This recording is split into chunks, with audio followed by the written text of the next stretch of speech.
Welcome everyone into the EU in-houses. I just remembered that I messed with my camera last time because we had a lot of light breaking in. So let me fix that really quickly with the green screen while we get into a few bands here. I think its smoothness needs to be turned down if I'm not mistaken on my settings for this. There we go. That way my shirt isn't going to constantly be... let's see.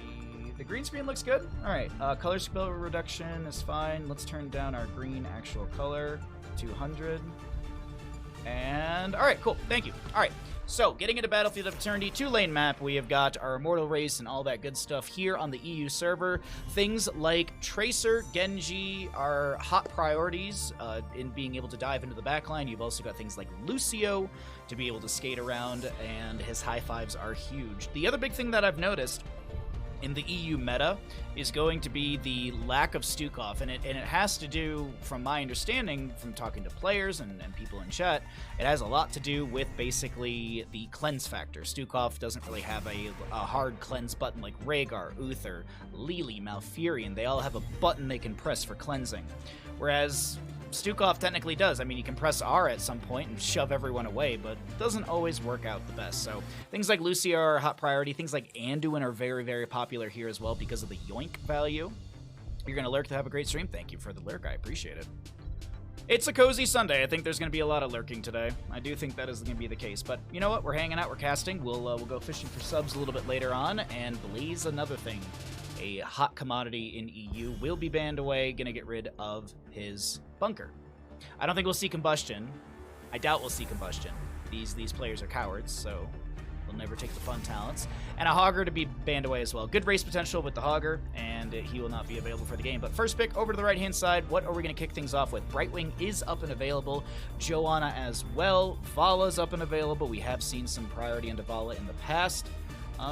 It's gonna be that Brightwing, okay. Now, what do we get from our blue team? Are they going to go for the 1-2 punch out the gate? Are they going to look for some sort of Joanna and race-type hero for the Immortal? Or are they just going to look for a strong start with a healer and a tank?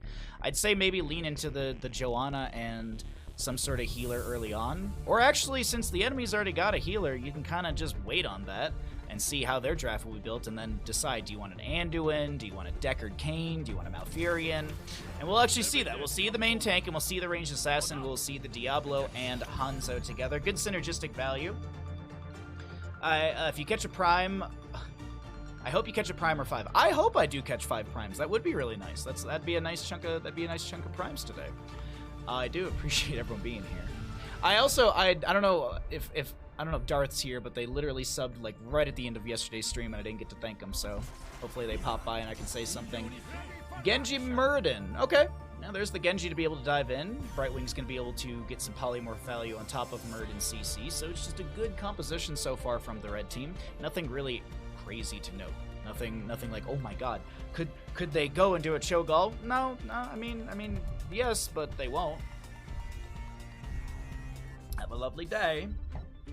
Alright, next ban. The opposing side could be a priority onto the solo lane. It's going to be Sylvanas instead. Good race potential once again, and also push potential with Sylvanas with the black arrows, as well as her team fight. You actually could have seen a mind control into all of this, which would have been huge. Call of the Dark Lady at level 20 would be a fantastic upgrade as well for the cooldown reduction and the upgrade on, I believe it has a vision reduction onto the target for a little bit as well. Or a little bit, an extended time after the expiration of the mind control. Anduin to be banned away. There it is. They don't want to deal with the yoink, and that was kind of expected, I think. Realistically, I think the Anduin... I think you should have banned Malfurion, realistically. Like, I actually think the composition that's being built around the blue team, like Malfurion works really good with this. Uther works really good. Granted, of course, Anduin's just a well-versatile hero. Spread healing is fantastic with the Divine Star, Chastise, Piercing Light. He is a great hero through and through, but I do think Malfurion would work really good for this composition. Oh! Oh, really? Baha is odding. Baha's doing things. I am forget what, thank you. Can't spell it. You know what? It's Sunday morning. I can't blame you. I can't blame you whatsoever. Good morning. So last 2 picks, though, from the right-hand side. What will we be getting? We still need a solo laner, still need more race potential. There's the Vala. It's kind of expected a little bit with the lack of just sustained damage in the team fight and the objective phase. And Yrel, just good control. So overall, very good control composition, allowing Vala and Genji to really bolster, or really kind of shine here. Last pick. Oh, are we hyper carry Hanzo? Are we double support? Are we triple frontline? What are we thinking here? Thrall could be an option.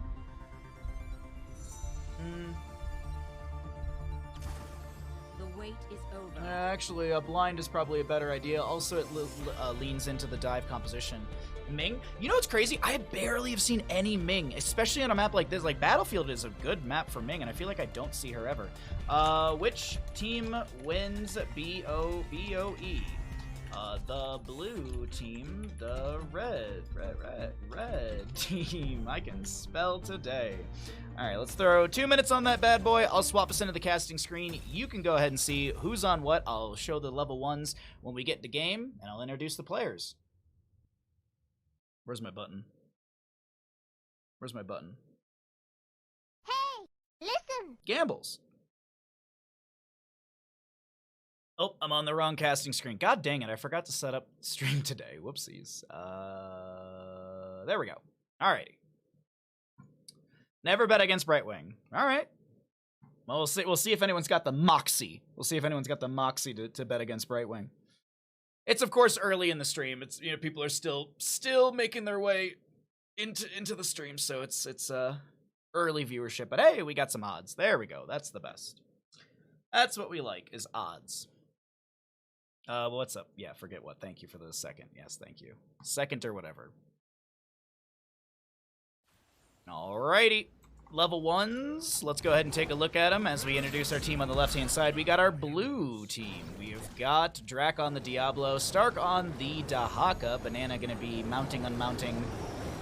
On the Stukov, we've got Cringe Kid, aka Kier, on the Hanzo, and Lim will be on the Cassia. Valkyrie skin's absolutely awesome for that. Over on the right-hand side, we are looking at the red team. We're looking at Swamp on the Yrel, Hunter Orc playing Brightwing, No Game No Life on the Genji. Claude will be playing the Vala, and Flyman on the Muradin. Your level 1s are there. The gamble is still going. Anyone want to play some odds? Can't have Bezos getting those void points. Exactly, yes. When points go to the void, Bezos makes money, and we don't want that to happen. Obviously. He's got enough. Alright, so Dahaka he's enhanced agility at level 1. Okay, so Dahaka gonna be looking to move around the map. Looking to be moving and shaking. We've got Vala with the puncturing arrow at level 1. Drac goes in, lurking arm from Stukov. The phase shift from Brightwing doesn't come through, and First Blood goes over to the side of our blue team, set up and achieved through the Diablo. That's also, to keep in mind, 10 souls for Diablo because of that black soul stone. Good morning, Iron Flare. How you doing, bud? Good to see you. Hope you're nice and cozy. Have you been getting any of the weather from us? I know you're, like, geographically not specifically to the east, but have you been getting any of the weather from the massive storms we've been having up here? Hey, Freaky, good morning. I think I said hi to Ninja already, but hello again, Ninja. Thanks for coming by, everybody. Hope you're having a great Sunday. We're just looking at the early game as well. It is going to be reactive Ballista Spores for the Stukov. Charge Strikes for that Cassia.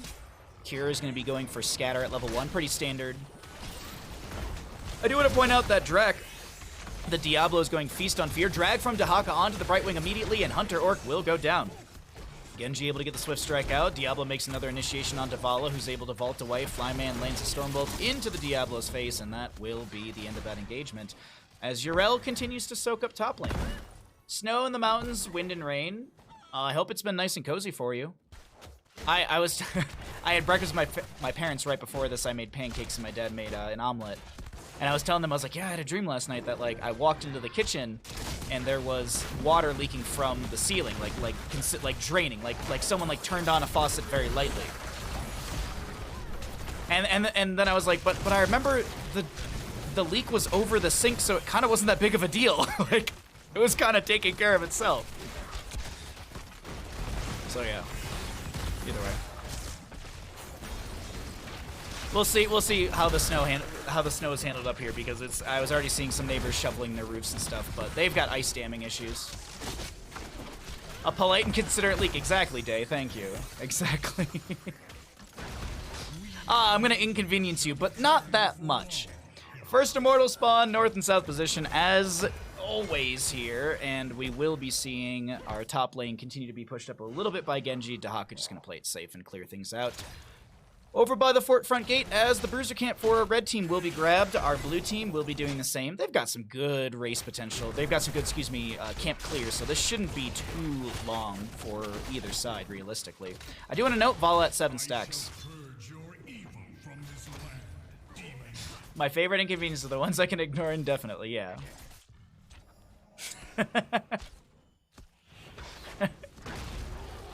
Yeah. Like taxes. Like we'll just ignore it. I mean, the government can't catch us all. 2 kills for our blue team as the soothing mist from Brightwing will be used. Let's go ahead and pull away our talents real quickly just to be able to see the fight and the engagement. Yeah, we aren't Pokemon, see? Yeah. You may want to catch them all, but you just can't. No one will ever be as good as Ask Ketchum. Lot of initiation onto Diablo, and actually he's gonna turn it right back around, dive onto Flyman, who does get the phase shift from Brightwing. Oh, by the way, Day, how is Trinity enjoying her new queen-size bed and her new recliner that you bought for her? I find that so funny. I find that so comical. You buy a recliner and it's just like, is this for my dog and not me? Still just a little bit of poke back and forth here. We don't have level 7s on either side. Dahak is actually going to split really quickly to top lane, it looks like, to go soak, and Urel is sort of working her way down into bottom to do the exact same thing.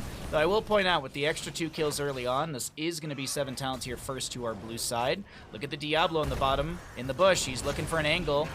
Who's he going to be able to grab? He might have taken too long to initiate into this. Limb is so very low, and that will be Genji finding a kill. Hunter Orc getting chunked, but is able to back out of there. Stormbolt to the face. Do we have Skullcracker from Muradin? No, because he's not even level 7 yet. The photo of Trinity waking up from a nap was hilarious that I saw. It was so nice of me to buy her so much furniture. It's really nice of you. Yeah, absolutely.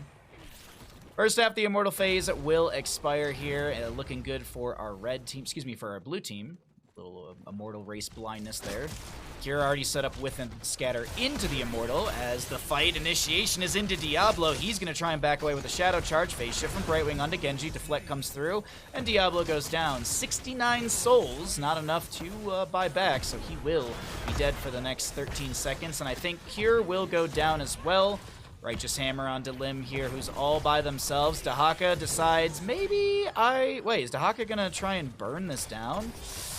I don't know about this. 2,000 points of damage, and you've got how much HP to spare? 2,200. And that'll be that. All right, so the Immortal will go over to the side of our red team. We'll see a few hearts out. Hunter Orc will be interrupted. Flyman does cancel out to help out the team. 2 regeneration globes will bolster that mana, because that was the big issue between Hunter Orc and Flyman, was the mana pool. Claude, is all right. Still is 50%. Urel a little low on mana, but it's not the biggest deal. Let's take a look into the top lane as Belloth has arrived, and we also, as always, want to check his stats. 570 standard, into structures 1,140, and we continue to have our Immortal pressure mounting through the top lane as it takes down the fort front gate. Flyman gonna land a Stormbolt into Diablo, and he did go Skullcracker at level 7, so he's got that little mini stun after the 3rd auto. And Stark gonna try and pop out of a bush and get the drag, but it doesn't work out. Phase shift from Brightwing takes 2 seconds. Flyman gets the phase shift. No game, no life. Taking a lot of damage. Deflect will be utilized, and I think that is Genji able to back away. All right. Fort front gate goes down. Fort doesn't even take a single lick of damage in the bottom lane. Swamp Grotto will be able to finish out this camp. Now, Diablo build, by the way, is Feast on Fear at level 1, Sacrificial Soul at level 4, and Malevolence at the level 7. As we jump back into the top lane, we have a pause. We go back to Bandit and I during pauses. What's up?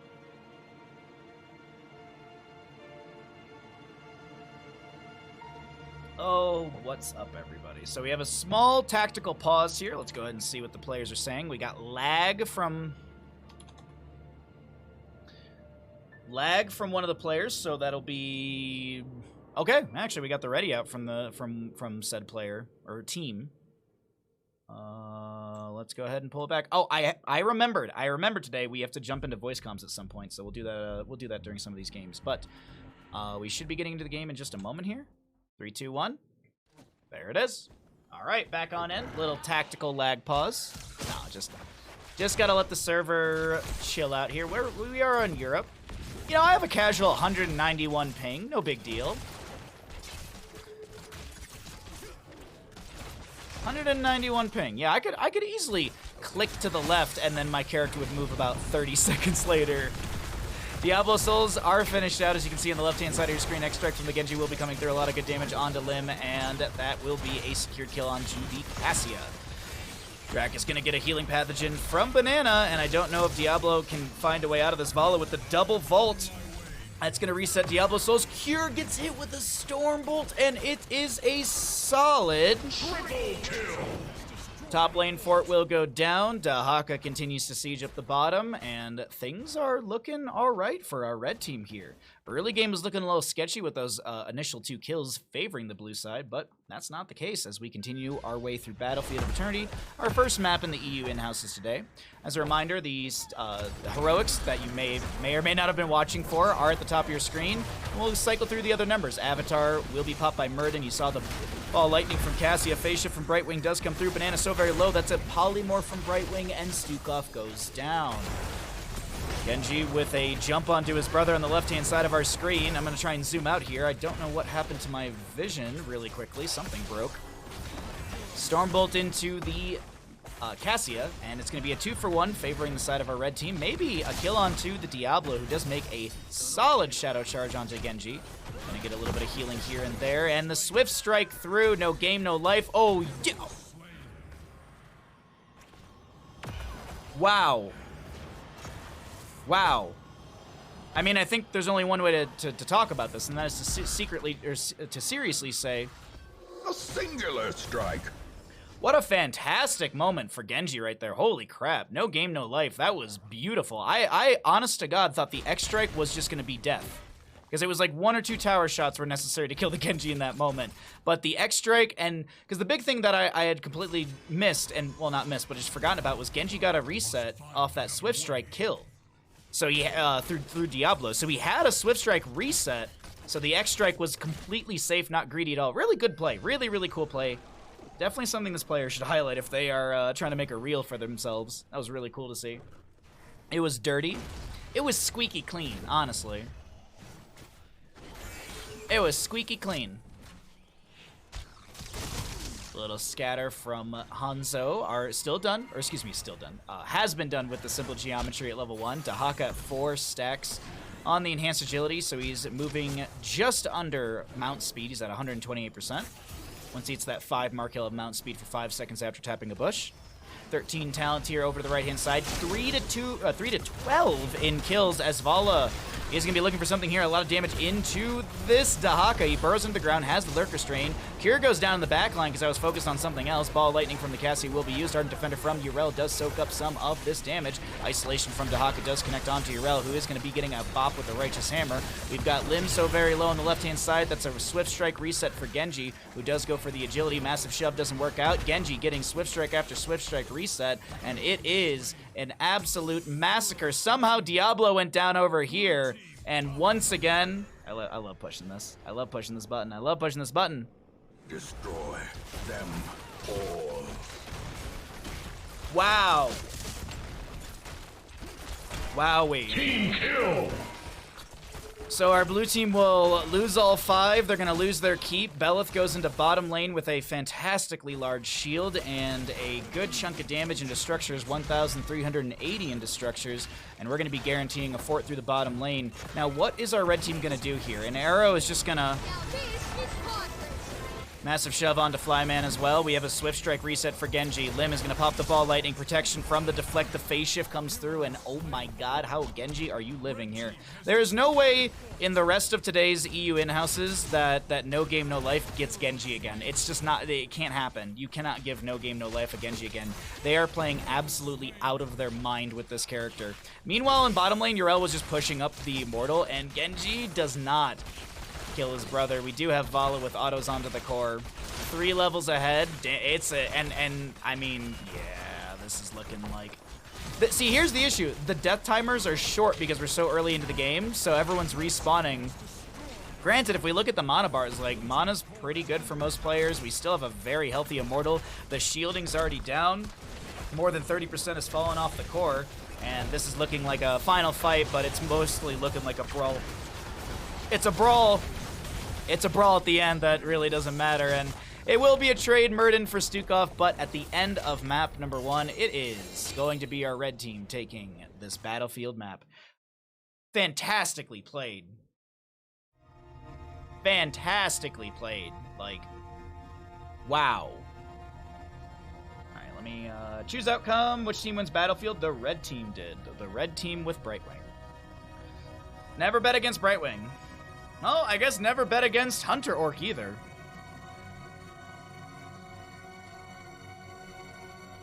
There was, like, no good time for comms in that game. Maybe there was, but just, We'll do comms today, don't worry. I know you all liked it last week, so, or Thursday, so I'll make sure I keep, dropping into comms. I'm a buff Whoa! baby that can dance like a man. I can shake 'em my fanny, I can shake 'em my can. I was wondering if you were gonna come by today. Baby, I can punch I had a sticky note on my desk. Punch your buns, I can punch all your buns. If you're an evil witch, Happy birthday to me. Why did it end early? Why are you doing this to me? Why, Stream Elements? Nancy, thank you for the 1,000 bits. And yes, happy birthday to you. I wasn't sure if you would be coming by. I know you had plans on a different day, but thank you for the 1,000. That's insanely generous. And happy birthday. Yes, happy birthday. I would play you the birthday song, but apparently you're not supposed to on Twitch. Apparently the birthday song on Twitch, like, yeah. When I grow up, I want to be as cool as No Game, No Life. Yes. Yeah, happy birthday, Nancy. I hope you enjoy your 21st birthday. I hope you enjoy your... I hope you enjoy... Yeah. So let me see. Let me go look at something really quickly. Why did the alert end early? Is that happening with everything? Or is it something... Because I just updated Stream Elements plugin through OBS, so I'm wondering if maybe there was some sort of hiccup in there. Because I want to hear the whole... I want to hear the whole alert. Absolutely, Nancy. What do you want for your birthday? Other alerts. Alert box. Cheer. Variations. 1,000. Duration is 15.25. Do I make it 15.5? I need to just extend it by half a second. Let's try it. I'm a buff baby that can dance like a man. I can shake 'em my fanny, I can shake 'em my This is what we can. do in between games, I'm chat. a buff tootin' baby, I can punch your buns. Punch your buns, I can punch all your buns. If you're an evil witch, I will punch you for fun. Happy birthday to me. Half a second. I needed to add half a second to the alert. I don't know why it did that, because it's always worked perfectly fine. Weird. Anyways, thank you again, Nancy. Thank you so very much for your generosity and your support for the stream. As always, you are a fine bean. You are a fine bean. Thank you again for Sorry, I'm just trying to lurk in another person's stream so I can support my friends. Let me turn down the quality. There we go. So that way I'm not using too much.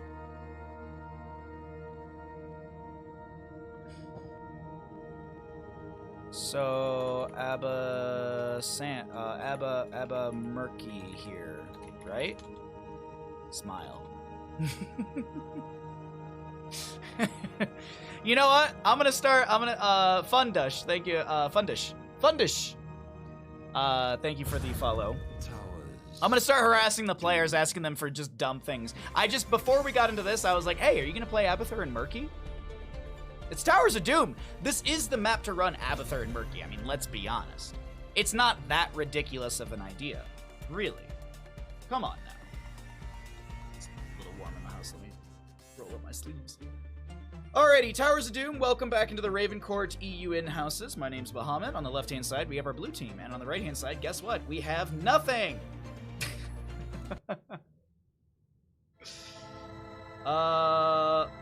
Mr. Cringe. Wait, what? Teams are wrong. Ah, Mr. Cringe. Okay, because it was Cures the host and his name is Cringe Kids.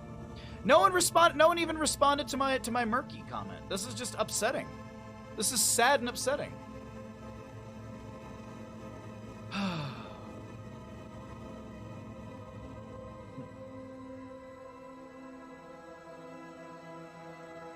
When we got into lobby, I said, so Abathur Murky here, right? Smile.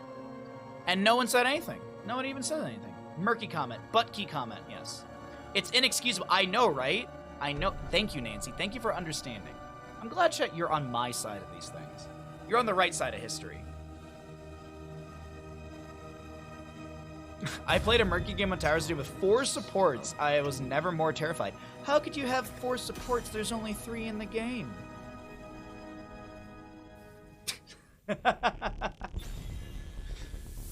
Wait, no, are there 4? Hold on. Medivh,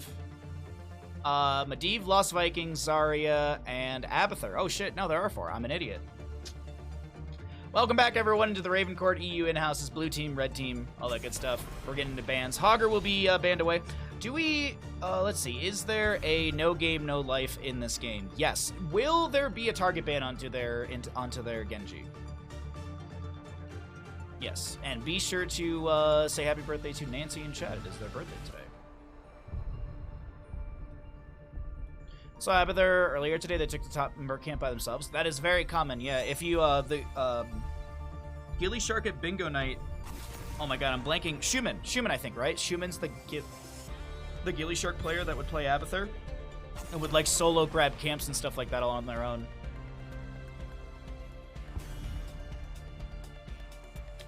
Is the teams random? Is there some kind of system? There is a Discord bot in the Ravencourt Discord, and it basically, I think it randomizes the teams. You basically just jump into a queue, and then the bot puts you into games and stuff, or the bot puts you into teams.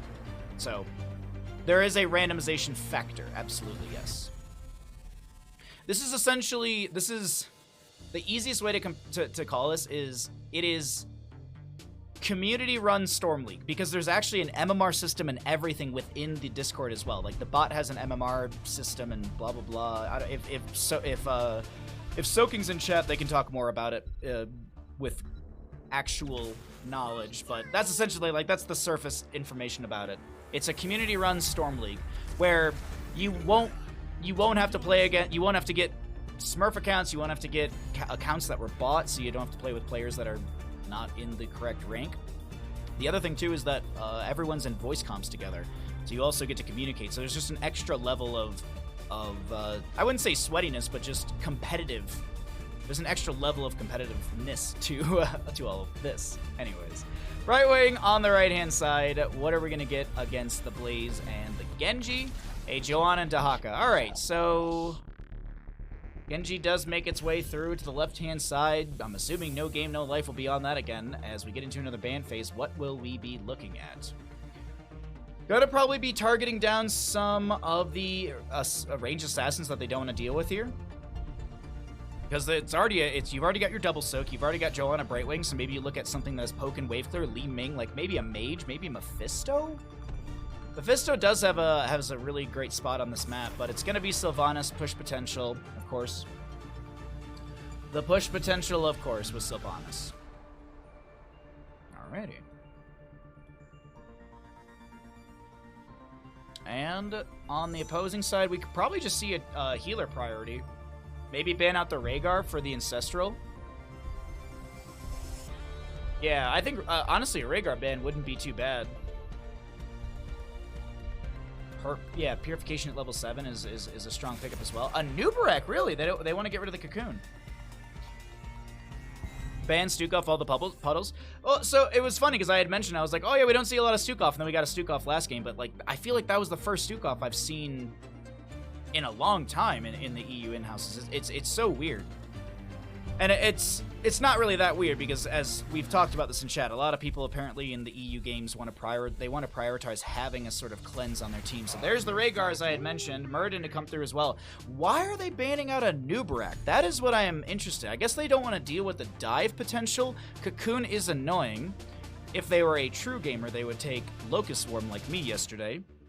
Granted, I was playing ARAMs and I'm like gold at best. Alrighty, let's see. Brightwing, Joanna. There. Okay, I was wondering about this because we have a dive composition with the Genji Blaze. I was wondering if we actually saw Maiev. She's got great poke. She's got a self-cleanse with the Vault of the Wardens. She gets an upgrade at level 20. Containment Disc is huge for shutting down a fight. Warden's Cage is great setup for some explosive value. We actually could see Warden's Cage with Dragon Strike. So you get the pretzels going through the Warden's Cage. What would you call that? Would you call it like the cheese dip? We have to figure out a name for it if that's the case. On the left-hand side, last pick, it is going to be a Junkrat.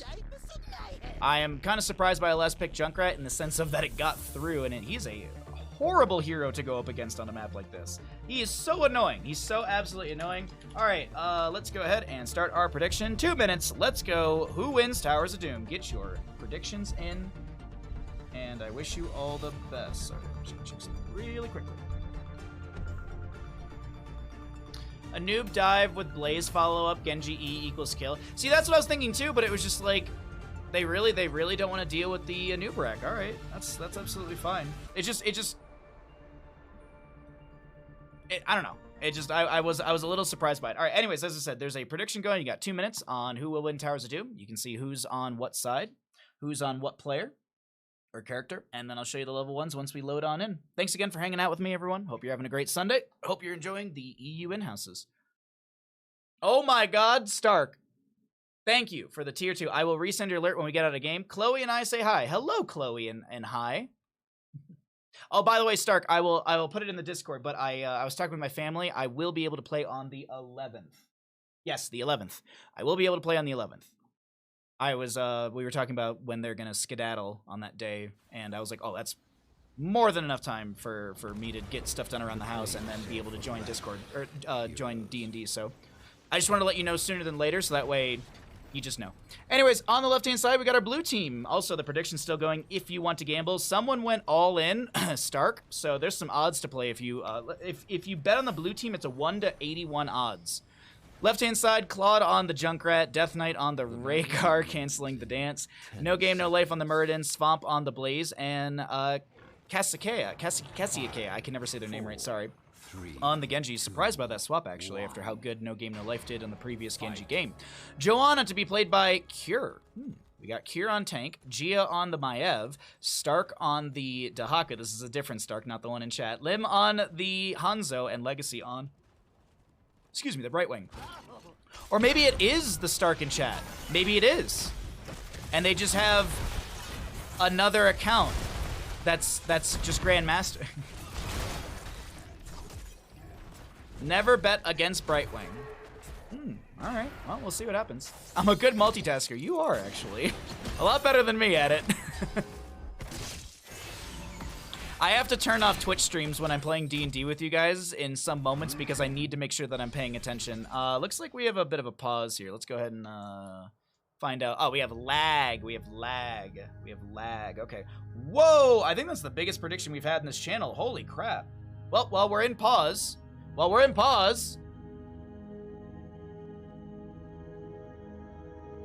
why are alerts so broken today?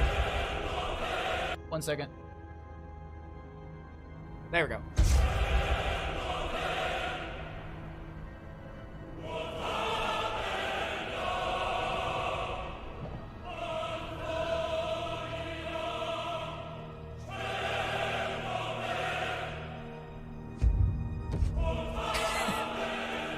I'm so proud of this alert. Chloe and I say hi. Stark, thank you again for the tier 2 for 59 months. Holy crap, that's insane. That is absolutely insane. Thank you so very much for that generosity. 10 more months. 10 more months. I have made a special alert for 69 months. I have made a special alert for 69 months. I think it only triggers for tier 1s, but either way, I'll run it for whoever hits 69 months. It doesn't matter. But I have a special alert that I made. The idea came out of nowhere. The idea came out of literally nowhere. I'm so excited for it. Is it just nice and repeat for 5 minutes? No! Unfortunately, Stream Elements, the longest alert duration you can have is 90 seconds. Isn't that just awful? Isn't that just absolutely awful? Horrible. I made, like, one of our alerts is the hot drink song, and I had the whole thing ready to go for, like, the 4-minute song. I was like, hey, if someone gives 40 subs, like, sure, you can have a 4-minute song. And then it was like, nope, you can only have 90 seconds. It's like, oh, god dang it.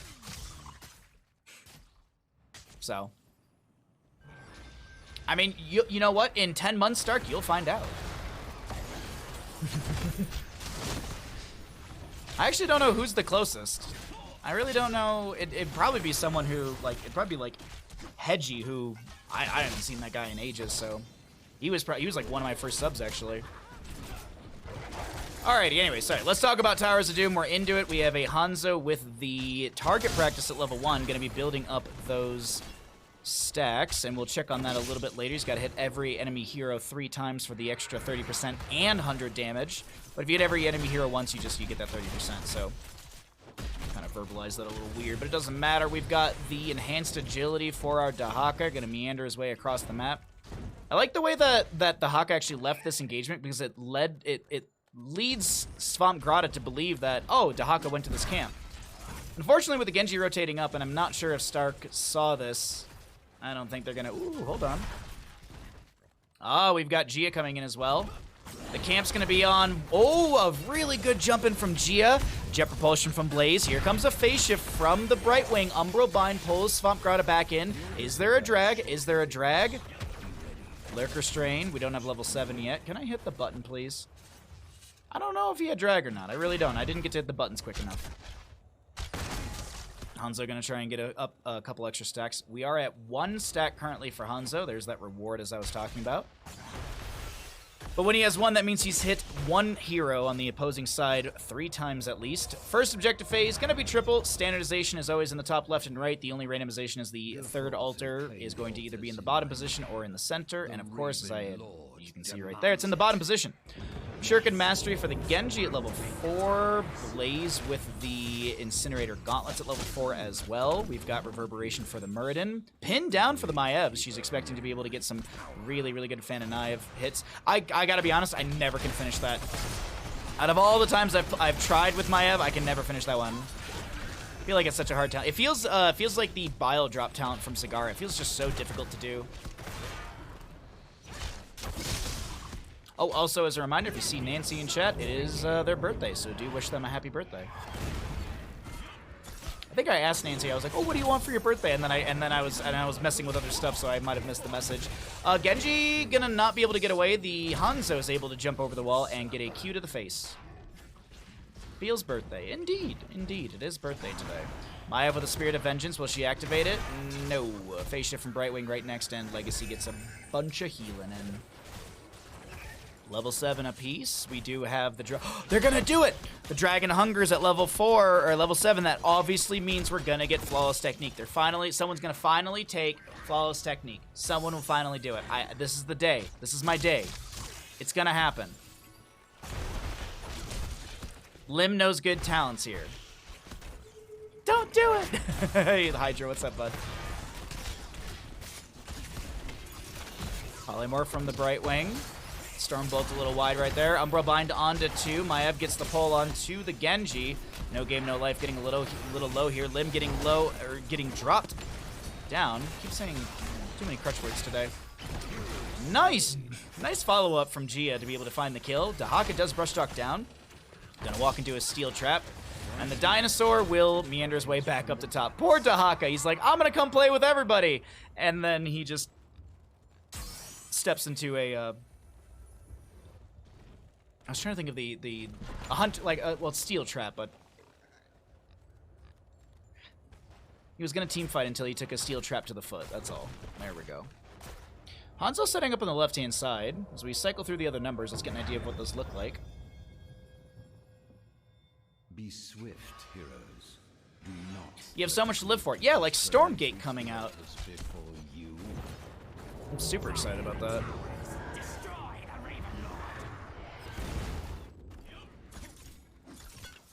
So the Sappers in the top lane, we will see the trade. Muradin's Stormbolt will not connect. And the 10 talent tier does go to the right-hand side. Really quickly, XP total for Blaze, it was at 6,900.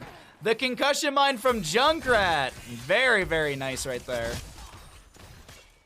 Avoids the arrow. Dahaka, Stormbolt to slow him down. Blaze with a jet propulsion. There's an oil slick. We do have the Lurker Strain. Dahaka doubles back. He drops the isolation onto Blaze. There's an Umbral Bind onto 2. Blaze just Blaze is like, I can't do anything in the fight. I'm gonna go soak. Riptire from the Junkrat. Chases onto Hanzo, Swift Strike from Genji, and that will be a second kill to our blue team. The bunker comes down as the containment disc will expire onto Death Knight. Now, Ancestor Healing, 90 seconds away from availability, as was already used in this engagement. And we also have 2 charges of Blink Heal for Brightwing, X-Strike, and Avatar for the Genji and Muradin, respectively. Single altar coming up next in the bottom of the map. What will be achieved with this Hanzo kill? Is it just going to be... Yeah, I don't think it's really going to be any sort of like massive advantage. We don't see an invade onto a camp. We're not going to see like a boss or anything like that. It was just a kill, and that'll be that. Swamp Grotto now in a bit of a rough spot. Death Knight is going to chill in the bush over here, going to try and help out. That's a drag from Dahaka. Brightwing, do they have a polymorph? I think Death Knight goes down here. I don't think there's a way you make it out of this alive. But does Blaze live for the Rhaegar? Yes. Hanzo does finish out his last Q, his last Stormbow. That's an Umbral Bind. Did I see an Isolation? I did see an Isolation shot go out right there. Single altar in the bottom of the map, and with Hanzo, excuse me, with Genji and Rhaegar dead for the next 4 to 15 seconds, we get 4 more shots into the blue side.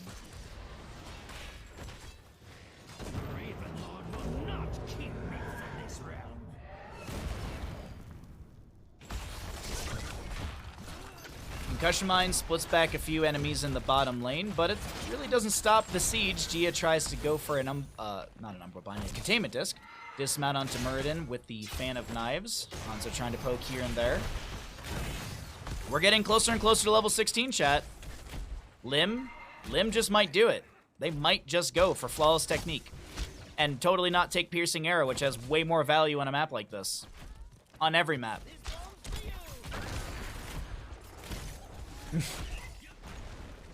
Sometimes mixed clicks happen. But here's the thing, Stark. I don't know if I would call it a misclick because everyone constantly misclicks onto Piercing Arrow. I don't think it's a misclick. There's something weird.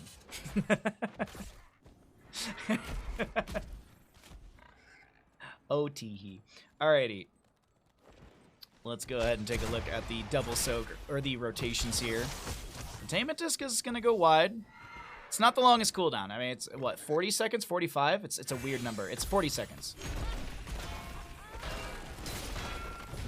Muradin will be hard sieging in the bottom lane with some friends. Oh, wait, hold on. Here comes Cure. That's an arrow that connects onto 2. We've got Fan of Knives, Umbral Bind, Ancestor Healing will go out from the Rhaegar, Riptire from Junkrat as well. Death Knight does go down to the Hanzo, and Claude will go down to the Joanna. No game, no life will run away as Blaze tries to take down the top lane bell tower with some sappers, and I think he will effectively do this before the channel does come through. So we will see some counter siege, but unfortunately, our red team, they just can't step into this. So they're just going to have to take the 6 shots, or they're going to have to just, they're just going to have to, not take, but they're going to have to distribute 6 Skull Missiles into the Raven Lord. 18 to 32 in core HP, and things are looking good for our red team. 2 to 6 in kills, and a little bit of experience advantage to the red team. Now, fights breaking out over here on the right-hand side of our screen. We've got a scatter that goes out. I don't think it actually connected onto anyone right there. It might have been eaten by Muradin. Genji done with the Shuriken Mastery. Does have the Shingan at level 13 as well. That's a nice pickup for them. Top lane bell tower is still converted in favor of the Raven Lord, the Gravekeeper only having 2 bell towers available. Swift Strike from the Genji. Nah, okay. Okie dokie.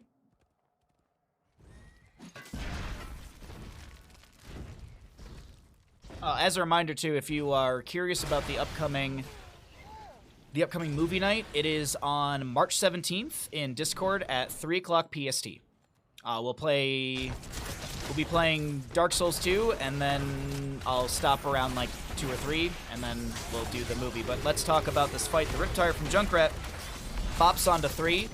Stark on the left-hand side of this Dahaka looking to get an entrance into this fight, but the bunker's a little... Those goddamn Terran bunkers in the way. I don't know if Dahaka actually lives over here. No, I don't think he's going to. I don't think you have enough HP anymore. Level 16's half a level away. Here's the Copium. Sappers, can they be walked in through bottom? Now here's the big thing I want to point out. This is bottom lane bell tower converted. We still have one Sapper available. That's one shot that could go into the enemy core. Joanna drops a Blessed Shield. Swamp Grata backs away underneath the tower, but there's no shots available yet. Genji jumping and diving around. If mid lane gets converted, this is the barrage beginning, but that's still a tall order because you still have a lot of siege to go. Disappoint me. Go, blue team, go. I gotta say, this is the biggest prediction we've had in the channel. 100 and something thousand to 139,000. That is wild. All right, 6. We could see a total of 18 shots go into the core, not counting a boss. At the current channel rate. A little surprised that no one's rushed over here. Ooh, wee, that wind is whipping out there.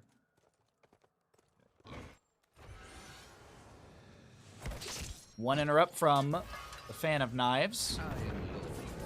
There is 12 shots into the enemy core. And we are at 18 to 20. Oh, how? Oh, wait, how? I have a button for this. How quickly the tide turns.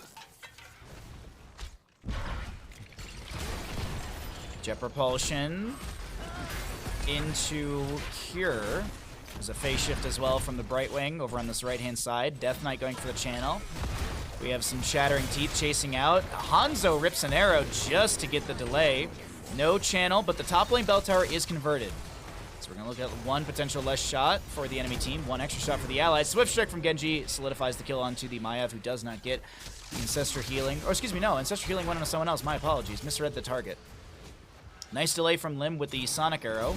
Oh man, they misclicked on Piercing Arrow. That's unfortunate. Containment, not Containment Disc. That was Blessed Shield. Shield Glare too late. And still, a solid chunk of damage into the enemy core. 17 shots. And I mean, I feel like it's such a good map. It's such a good map. This is what I love about Towers of Doom.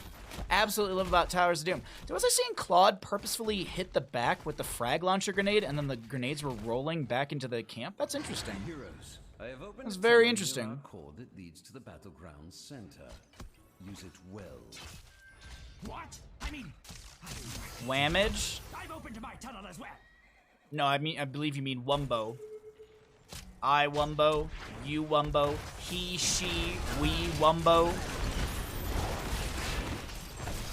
Umbral Bind will pull a few. The arrow goes wide in the fight as the Sappers, 6 in the bottom lane, are available. A little bit of shurikens out from the Genji, trying to get some good damage onto the Dahaka. The isolation goes over the bunker. The Sappers are being cleared out quite quickly here, and we have the phase shift from Brightwing connecting as well. This is going to be the last Sapper cleared out. Avatar from Muradin will expire, and a good hold in the bottom lane for our blue team as they still hold this bottom lane bell tower. Now, singular altar in the bottom of the map. How will this go? Ooh, okay, they're just going to trade. They're going to trade 4 for 5. No. Whammage is what they did to the red core. Is Whammage like a conjugation of Wumbo? Oh, they get the boss and they can still actually contest this. Wow, that was a really good call from the red team. Really heads up call. I'm gonna go ahead and pull away the talents. We've got a big old fight breaking out around us. X-Strike from the Genji, no level 20. We do have Hanzo going down to the Shimada Bro. Brightwing on the bottom of her screen will fall. The Containment Disc will expire of Maiev. And Swamp Grata was mid-jet propulsion. This is Muradin still trying to just zone back the enemy while Junkrat gets the channel on the bottom left of our screen. Extremely well played from the blue team in this late game here. Honestly, extremely well played from both sides. Baha, go into comms next fight. Don't tell me what to do, Freaky, or I'll ban you. Towers of Doom is a hard map. I actually should have gotten into it here, But singular altars are typically the best for it. I completely keep forgetting to do comms. Thank you for the reminder. I actually do appreciate it. Baha, don't go into comms next fight. Shit, now I don't know what to do. Oh god, what do I do? Nah, thanks for the reminder. I consistently forget. I consistently forget. Also, to say go into comms next fight, that's not an easy thing to do because it's... By the time I tab out, click in, and I adjust all their volume, it'll all be over. So that's I have to prep. And actually, this is actually a really good time to jump into comms when this gets announced. Big arrow, big arrow, big arrow. No wombo. Alright, I'll stop womboing. Riptire from the Junkrat. Does he have extra oomph? Yes, he does. That's a reset. He hit 3 enemy heroes. Living Weapon Genji, Blinded by the Light for the Joanna. We have Storm Shield for the Muradin. Interesting, interesting, interesting. Forget what? What? Oh, forget what? If you're around for Darkest Dungeon later, can you remind me what you were suggesting for the death of your character or whatever? Because you were saying not to do a junior, but to do something else, and I forget what it was. Extract from the Genji gets a pretty decent chunk of a reset. Let's get into those comms, as I mentioned.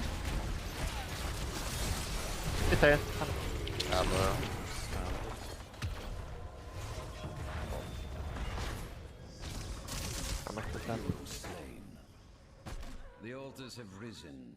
Activate them now.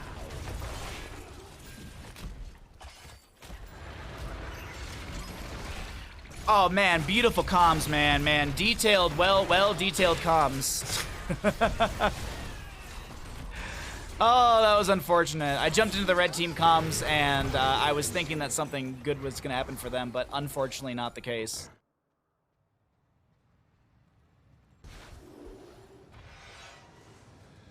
There, I jumped into comms. Now give me all of your subs, Freaky. Enough of this charade. Bring down the Gravekeeper's core. That was just silence. That was just silence. Alrighty. Didn't someone in chat earlier say never bet against Brightwing or something like that? Who said that? Who said that? Uh-oh. I mean, there's still 2 core HP. It still could be. It's Towers of Doom. It's anyone's game. I mean, there's a Sapper camp on top. That could end. Isolation will follow up the Dragon's Arrow of Hanzo. We have an Umbral Bind from Gia. We've got the Sappers. I'm trying to find them within the chaos, and it looks like all the Sappers have been cleared out. None go over the far side of the wall. Stark just wants to get out of here. Extract from Genji. Doesn't get much of a reset, if I'm not mistaken. 60. Ah, it gets a little bit of cooldown, actually. Looks like 2 heroes right with it. Hey, Tessidus, what's up, bud? Happy Sunday to all of you. Thanks for coming by the stream. Thanks for checking out the EU in-houses, our live games. It's anyone's game, honest to God. It's still like you may look at the score and be like 14-2, anyone's game. Come on, Bahamut. No, it still is. It's Towers of Doom. It is Towers of Doom. We're 20 apiece. It's harder for me to bet against the Rat. I can't blame you on that, actually. And Junkrat was a last pick in the entire draft. Bottom lane Bell Tower converted by Dahaka. I'm going to check really quickly. Does he have Brush Stock? 11 seconds on Brush Stock. Double altar phase. The blue team needs 1. They just need 1. They just need 1. 4 shots are available. And our red squad knows this. They got to go in. Muradin will follow up the chain CC onto Cure, but it doesn't seem like it's going to be enough. We do have Dahaka sneaking, or not sneaking, but he's just grabbing the right-hand side. Now, look at Claude. Look at Claude. Claude's going to try and get this channel. Will be interrupted by Hanzo's Dragon Arrow. Another... Oh, the scatter doesn't go. The Sealed Glare, though. There's a Brush Stock from Dahaka, actually. We have a Polymorph. The Ancestral doesn't come through. Junkrat goes down. This actually, if another kill happens for the red team, it's GG. Because it's Bell Tower plus boss is GG. Yeah, wait, nope. Come on, Caster Math. Wait a minute.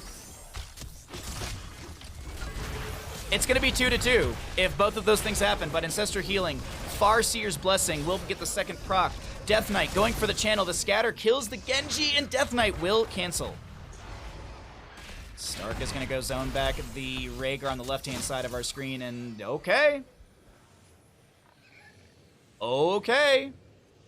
The Raven Lord will be taking what I assume is 10 or 8 points, 10 points of damage. Oh my god. Oh my god! This is why we love Towers of Doom. This is why we love Towers of Doom. It's gonna be a 2-2 game.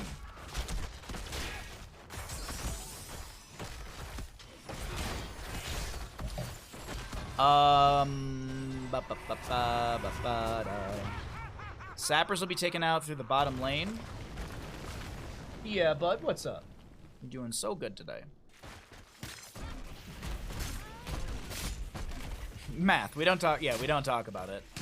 I got I got a little too excited on. I was like, Boston, they turned it around. No, it's 2-2. Could you believe it? Honestly. Singular altar in the bottom of the map will be our next and final altar of the game. I assume Sappers could be fed in, specifically through top lane if Dahaka wants to clear that out. If he actually clears out the bell tower, nah, he won't be able to. The Sappers, I think you still need 2 to get the tower conversion. Yeah, at least 2. Oh wow, if all 3 go in, that's unfortunate. Oh man. Singular altar. The altars rise again. Alright, chat. Alright, chat. Here's comms. Here's comms, chat. Hanzo is deep as fuck. I'm going in here. Okay, I'm silence. He dug. Silence Yeah, again. good. I can't see shit. Yeah, I go. You're fine. Hitting the Haga. We play together now. Stun. You can do it. Daka, play from the back. We need to play from the back. Yeah. Yeah, no essence. Take the altars. No fire. No leak, no leak. Yeah, play from traps. Okay, non-stop. He's eating the traps. It's fine. Play new traps. New traps. Come back. Come back. New traps. Nice. Here, Daka. I follow. I bunker. Hey, look me up. Look me up. Maeve is in. Play new traps again. They can drop up here if you want. We're capping. I'm gonna stun the bush. Yeah, that's happening. Stun. Yeah. Yep, good. New traps. Come back. Come back. Wait, this. Can you cap? I have avatar. I will. They're gonna go I have murder. Lex. He's fine. Hit Joe if you can. Yeah, double ancestral. Boop it. Brightwing when he comes down. Brightwing. Trap. Yes. Kill him, nice, boys. Kill Hanzo. I don't see, but kill Hanzo. He's down. Let's go. Yes. Nice. Red team. Oh, that was And with that, GG's will go over to the side of our blue team. Man, oh man, that was the best Towers of Doom game I've seen in a long time. I need to make a button for comms, so that way it's clear to chat which comms I'm in. So I'll do that in between these games. I do want to make that because I think that'd be nice for all of you. Alrighty, man. I gotta say, this was probably one of the best Towers of Doom games I have seen in such a long time. It was so close, so much good competitive value. That's what I love about this map. Which team wins Towers of Doom? The blue team. The blue team did win Towers of Doom. I'm like triple checking things.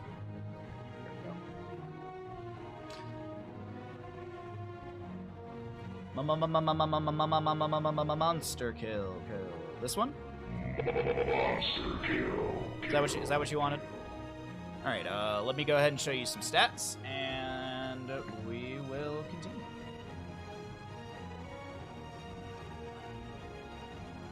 That's a lot of puntos. I don't think you know what puntos is.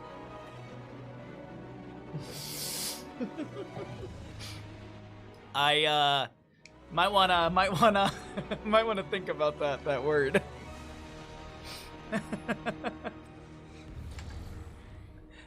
Alrighty, where am I? There's my stream deck. Let's go ahead and where is my studio mode, casting, and then we want well, first off, let's update the scores. And then we want to add in a text. Add in text GDI, and we're going to say blue comms. And it literally will say blue comms.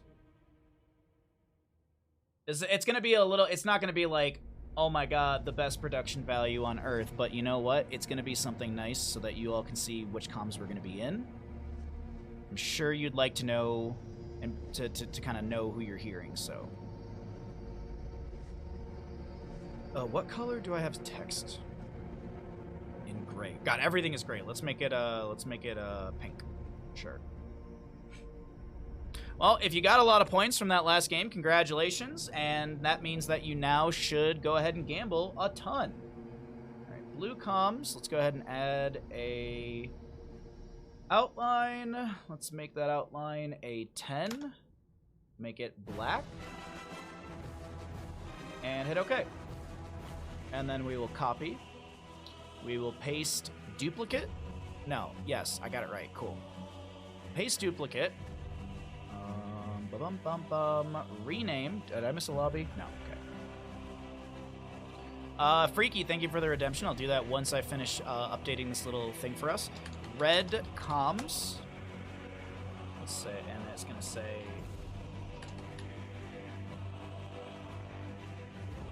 Oh, you know what? I'm just gonna call it comms. That's it. There we go. The labeling of the actual sides is for me. Set color pink. And we want to move you to the right. Like a lot.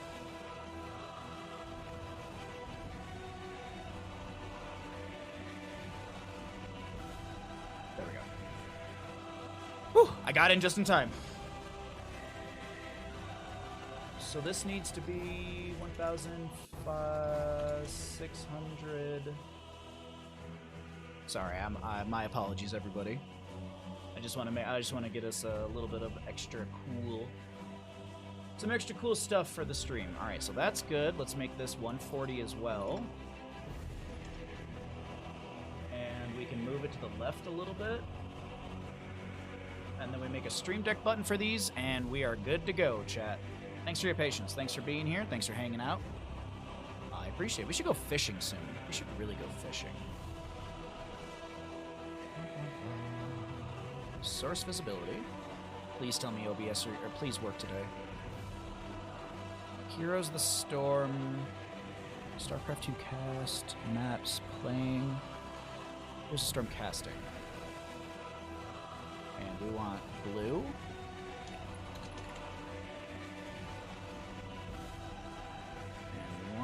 Red.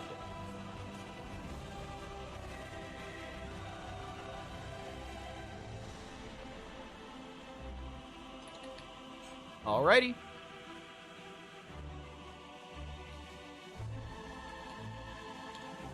Cool. Those should be working. All right. Hey, look at that. All right. Remind me. I owe you bandit pets after you No, not bad timing at all. Do not apologize. Remind me after this game that I owe you bandit pets. All right, let's get into Tomb because we already have the draft for this map. What's up, Zorant? How you doing, bud? I am out of tea. All right, welcome to the EU in-houses. I'm gonna go quickly grab a cup of tea while the bans are gonna happen. All right, so I'll be right back. That's not the right button. Okay, all right, BRB really fast. Don't go anywhere. Enjoy the bans really quickly. You're doing well, how am I? I'm doing pretty good. I'm gonna go get a cup of tea. I forgot to get one because I was fixing stuff. I'll be right back.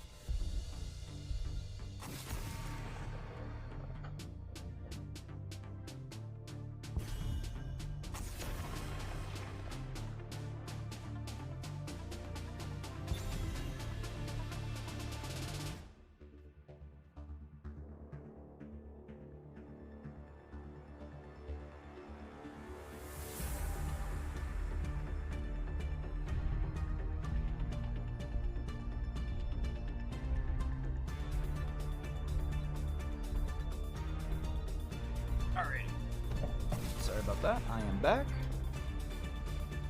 Mephisto. So a Junkrat, Lucio.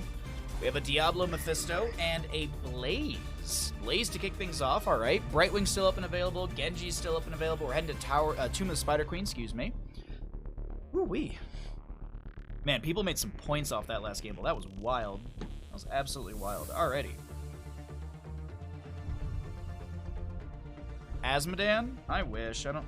See, the issue in the EU in-houses is that nobody wants to play fun characters. They all want to play characters that, like, win the game. And I guess you can play to win the game, but that just seems kind of dumb to me, personally. I mean, why not just play the Abathur Murky? I don't understand. Asmodan, Cho, and Murky. Yeah, let's see. There you go. Isn't winning fun? I mean, on Tuesdays, yes. yeah, on Tuesdays, yes it is. Victory for the Forsaken. Alright, Hogger, Brightwing on the right-hand side, and blue team got both Blaze and Joanna. Yeah, they also got a Sylvanas as well. The draft feels illegal. It should, Tacitus. I agree with you. It absolutely should. Blaze, Joanna, Sylvanas, that is a lot. That is a lot. That's a lot already for Tomb of Spider Queen. I wouldn't be surprised if we see a healer priority ban here. I'm wondering actually what they want to ban out healer-wise. Rhaegar, maybe? Oh, wow, they're going... They're like, you know what? No Medivh. No Medivh for us. We don't want to deal with that, and I can't blame them whatsoever for that. Medivh is a really annoying character to deal with, especially on a map like Tomb of the Spider Queen. So let's see. Last ban... Could be a tank ban. Could look to ban away something... There you go. Draft Cho and TLV and outnumber them. Well, yeah. Wait. What? You're subtracting but then adding. See, I think realistically what you want to do is you want to draft TLV, Samuro, you want to draft Rexar, you want to draft Raynor because Banshee is like microable. You could draft Kerrigan or Jaina for their summons. ETC and Hanzo. I mean, technically, you can go Abathur, evolve Monstrosity, and then Abathur could put the Monstrosity in the fight, and then Abathur could burrow in and then slap. I'm not checking in. Ooh, okay. Nano boosted Kerrigan, nano boosted Sylvanas, nano boosted Blaze. All of these are great. But Cho equals best hero, though. Oh, I'm not arguing that. I'm arguing the numbers. Zagara and Zul for summons. Yeah, that's a good point. That's a good point. Yep. Skeletal Mages is a summon. You also have the skeletons that rise from the ground. Nano boosted Stun Cleanse. None shall flee my grasp. This is a really good draft from both sides, honestly. I'm liking the draft from both sides. Nano Joanna for infinite hammers and machine gun blinds. Pew, pew, pew. Is it exclamation pew? Hold on, is it exclamation pew? Yes, it is. Oh no, the website can't be reached. Oh man. All right, let's swap over to the cast. Let's go ahead and start a prediction. Which team will win Tomb? Which team wins Tomb of the Spider Queen? Oh, that's unfortunate. It was an old GIF of Ana with dynamic optics like shooting super quick, but I guess that is completely broken, so delete. Bye-bye. If that nano anyone but my girl Kerrigan. Well, that's what I was thinking it'd be nano and Kerrigan, but you never know. You never know. Go ahead and get your predictions in. We have our map number 3 in the EU in-houses now. Let's see. Do I have this right? Boom. Boom. Yes, we have a button for comms. Now you can see which comms I'm in, and as I said, I promise I will jump into comms throughout today. We'll be a little bit more adamant about it, but on the left-hand side, we have our blue team. Let's introduce our players and show our level 1s. As we still have a solid minute on the prediction. Drac on the Joanna, Ciro on the Kerrigan, Banana to play the Ana, Cringe Kid, aka Kier, on the Sylvanas, and we have Stark on the Blaze. To the bottom, or to the right-hand side, in the red, I don't know why I said bottom, No Game, No Life on the Hanzo, Master Chips? Yes, Master Chips on the Hogger, Gia to play the Maiev, we've got Sven on the ETC, and Hunter Orc on that ETC. Go ahead and get your gambles as you see the level 1s. 14k on the blue team, 1,400 on the red team. Some odds for the red team if you'd like to play them, but of course, that is not our focus here. Our focus is, did anyone free Harrison Jones? Of course they didn't. Of course they didn't.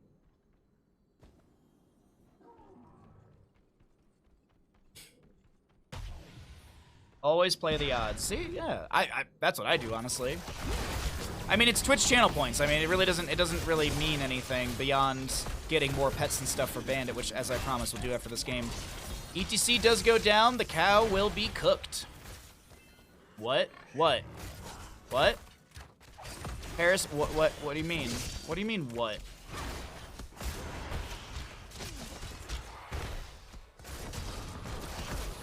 Sometimes in in-houses you end up with a team of 5 silent people, but those, but not these friends.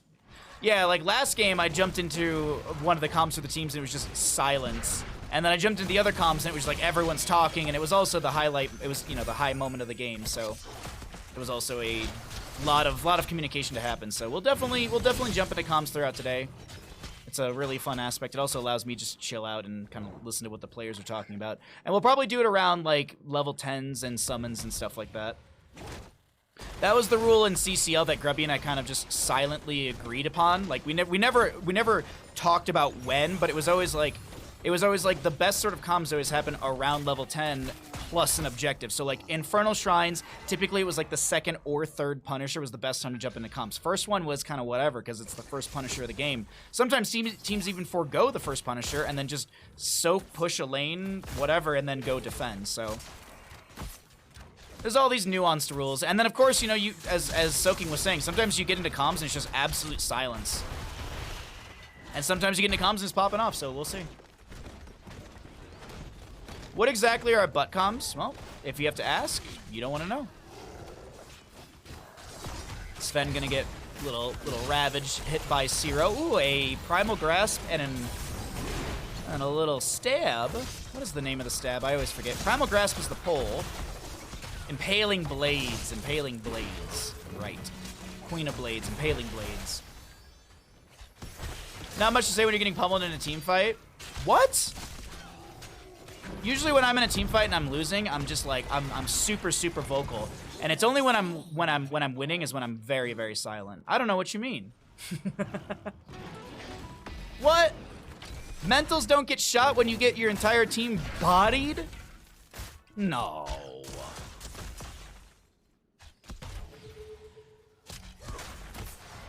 There's a point where Sai is Sai is in the Korean pop star, right? If you're dead, you have nothing useful to say. But what if you're educating your teammates on Stromboli, or maybe what if you're all talking about your favorite anime?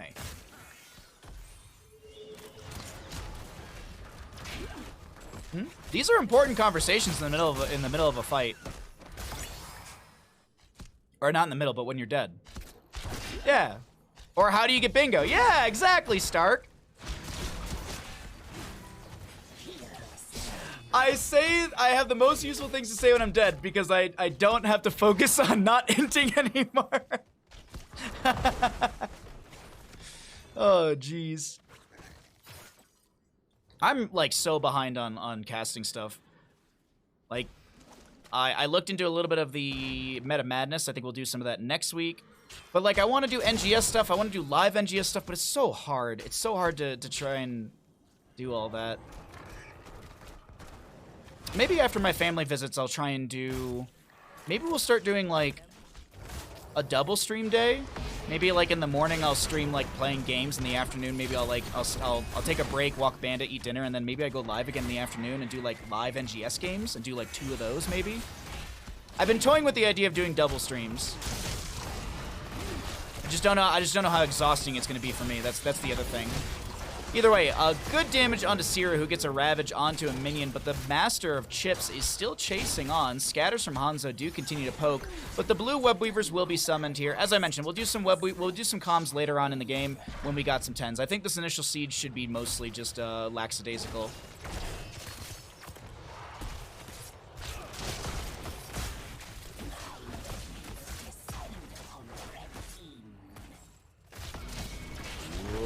A lot of pressure onto the Joanna as she entered into that bush, but pops the Iron Skin is fine.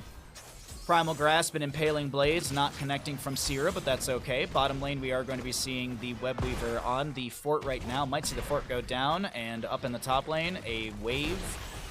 I think it's called a Death Wave, but like Necrotic Wave sounds cooler, so I'm just going to keep calling it that. Much like how I say entrenchment in StarCraft 2, even though it's turtling. Kaimo Tripson, thank you for the tier 1 for 57 months. I will resend your alert when we get out of game. I was actually mentioning this to chat earlier. I made a specific 69 alert for 69 months, so whenever I'm like my account, because I as a streamer, you're always like subbed your own account. It says that I'm subbed for 68 months, so we're about to hit it. We're about to hit it. It is in fact Death Wave. Yeah, I know, Hector, I know. But Necrotic Wave sounds cooler. Because it's the way to know. Because I remember Grubby we talked about this on CCL, and it was I was talking about it on stream, and then Grubby and I were talking about it during CCL, and I had said that like one of my viewers, I think it might have been Hector, who died to the wave. It says in like your death recap, if you click on the recap, if you die to the wave, it says it's called Death Wave. So. Spooky Wave. See, Spooky Wave, Necrotic Wave, Synth Wave. I'd take it. I'd take it. I'd take it. All right, let's get into some red comms here.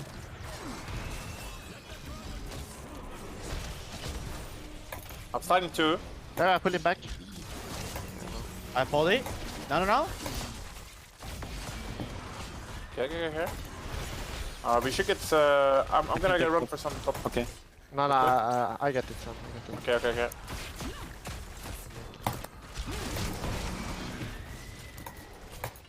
I won't get much damage, sadly. Come top down. Prio now.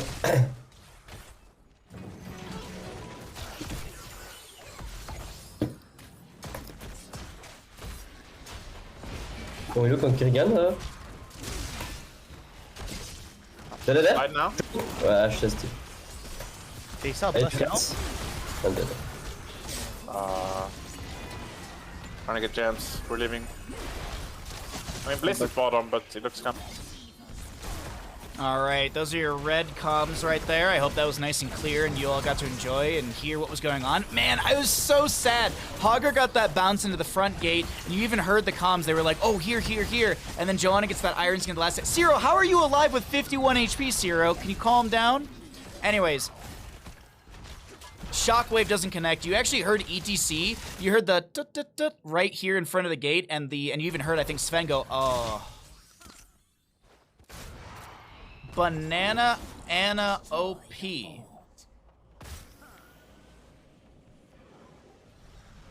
Oh, Bahamut, it's Anna. I know. But Banana Anna sounds more comboed. What you doing, Bandit? What you doing? You getting good stretches? All right, blue web weavers will descend. We are going to get some blue web weavers, and we'll jump into blue comms maybe later on in the game. I don't want to go back to back in comms and stuff like that. All right, so blue web weavers have been summoned. This is the second blue web weaver phase for our blue team, if I'm not mistaken. Yeah, they had the initial one where they got like some good damage in bottom and top. Mid lane, Black Arrow from Cure will be activated. Gonna keep this tower locked down. Sven gonna be pushed back by the Joanna. Nice anchor. Oh my god. Bless Shield into the ETC.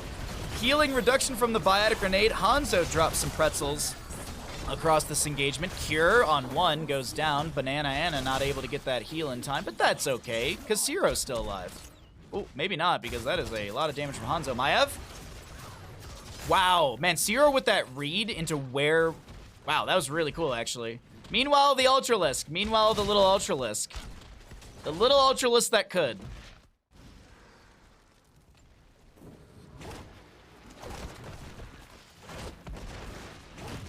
Every time I hear Anna, I think it's about the Frozen thanks to Disney.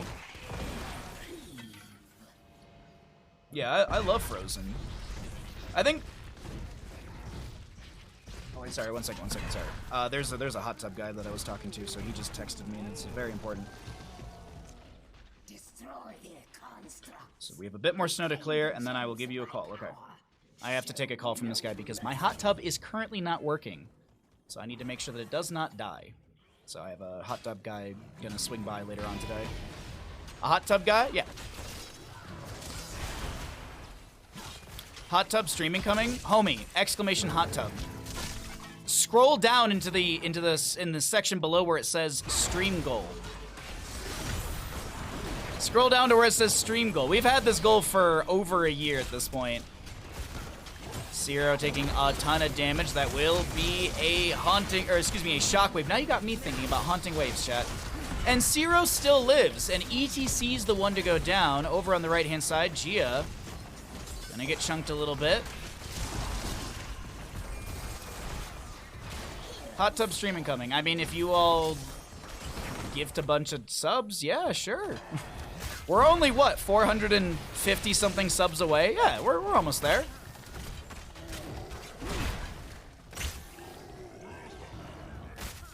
No, the motor died, so there's no heat to the hot tub, so... And we're in the middle of a snowstorm, so if the pipes freeze in the hot tub, then the whole thing's just pretty much just junked. I have 600... I have 516 sub points. I have like 400 and something subs. I don't know. The panel below counts your sub points, which are added. So you get 1 sub point per tier 1, and then you also get like tier 2s give I think 2, and tier 3s give like 5. There you can Google it somewhere, but so the sub points is what it counts at the bottom of the screen. Tier 3 is 6. Oh, thank you, Tessidus. Honestly, I forget how the numbers work. I just know that it's multiplicative. It's not additive. Math, don't. You're crazy popular with my viewers. Well, I think I have a very supportive and great community, and I try and entertain and give them good content for the support that they bring to Bandit and I think that's a fair trade. A lot of damage into the ETC. He will go down. We have Master Chips and Maev with a lot of gems here. That's the one thing I want to note in this engagement. While the siege from our blue team does continue, my apologies, I was talking about other stuff when we could have been in comms, but that's okay. Let's talk about this fight. Hunter Orc with so little HP. Cure able to get the kill. Locks down the tower with the black arrows, and that's a haunting wave forward. No black arrows still, and starts taking tower shots as Master Chips and Gia need to back away. Zero getting low. Webweaver on core, and is this going to be a quick tomb map number 3? Jet propulsion, good damage. Kerrigan does go down to the scatter. Webweaver's on core, but this is Kerrigan and Blaze to fall. Joanna's got a Blessed Shield available if she wants to try and drop it into Gia, maybe. But I'm looking at the health bar of this Joanna, and it's not that really good looking. I do want to say what is good looking is this bottom lane wave. Top lane keep falls, bottom lane keeps gone down. We're at a 40-something% core. Alrighty, okay. And I do want to point out we've only had 1 Webweaver turn in for the red team. But as I said, I try and, I try and have a good community. I try and stream games and do things that people like. There's a lot of generous people here, so I appreciate you all. As a reminder, as people have been asking me to do, we were talking about it yesterday, I will be looking into doing some Meta Madness stuff. I'll be looking into what the live games are, and... Mosh Pit? No, 19 seconds on it still. And we don't have Encore for cooldown, if I'm not mistaken. This is mic check, yeah. You have a good butt immunity? I like to call you all my Bahamuts. Because I believe that mutts are fantastic dogs and all should be adopted. That's a Dragon Strike from Hanzo that exists. No Sonic Arrow or anything. No Game No Life is going to be chased down here. Sorry, no Bullseye is what I meant to say. No Game No Life, still getting chased by Kerrigan, but that sidewall. Remember the Ultralisk earlier? Do you remember the Ultralisk earlier? Well, I definitely do. That's going to be a Fan of Knives reset after reset for for Gia, but they still go down. Master Chips will be taken out as well. Hunter Orc avoids the Primal Grasp and Impaling Blades, and I do think this is going to be our map number 3 over to the side of our blue team. Hunter Orc, not sure if they want to Hearth in front of their own building or in front of their own Nexus. Team kill! GG, well played. Over to the side of the blue team. As a reminder, I did have a tier 1 from Kaimo. You know this, then why do you serve him? Because he paid me a freaking fortune, you moron. You got paid? Only 1 year to go. Only 1 years to go. Only 1 years to go. Thank you again, Kaima, for the tier 1 for 57 months. That's insanity to me. That's absolutely so crazy. Thank you so much for that generosity and that continued support. Very much appreciate you, bud. Alright, I owe bandit pets. I owe some bandit pets.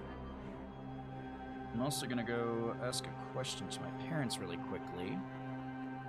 So, let me, I'm gonna leave you on, oh, that's the wrong button, Chris. Let's go over here. Let's give the bandit pets, and then I'm gonna go ask that question really quick, and let's get rid of some ads while we are stepping away for the quick moment and getting ready for another game. So, which team wins Tomb? The Tomb was won by the blue team. Let's go ahead and pay that out. Team score on the left goes up by 1. Let's get rid of some ads, and I'll be right back, chat. Actually, no, I owe the bandit pets. Then I'll be right back.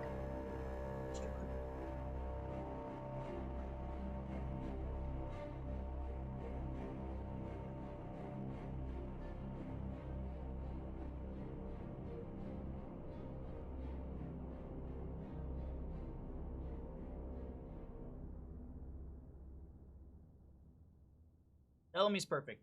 Mister, you are perfect. Alright, I'm gonna step away really, really fast, and I'll be right back.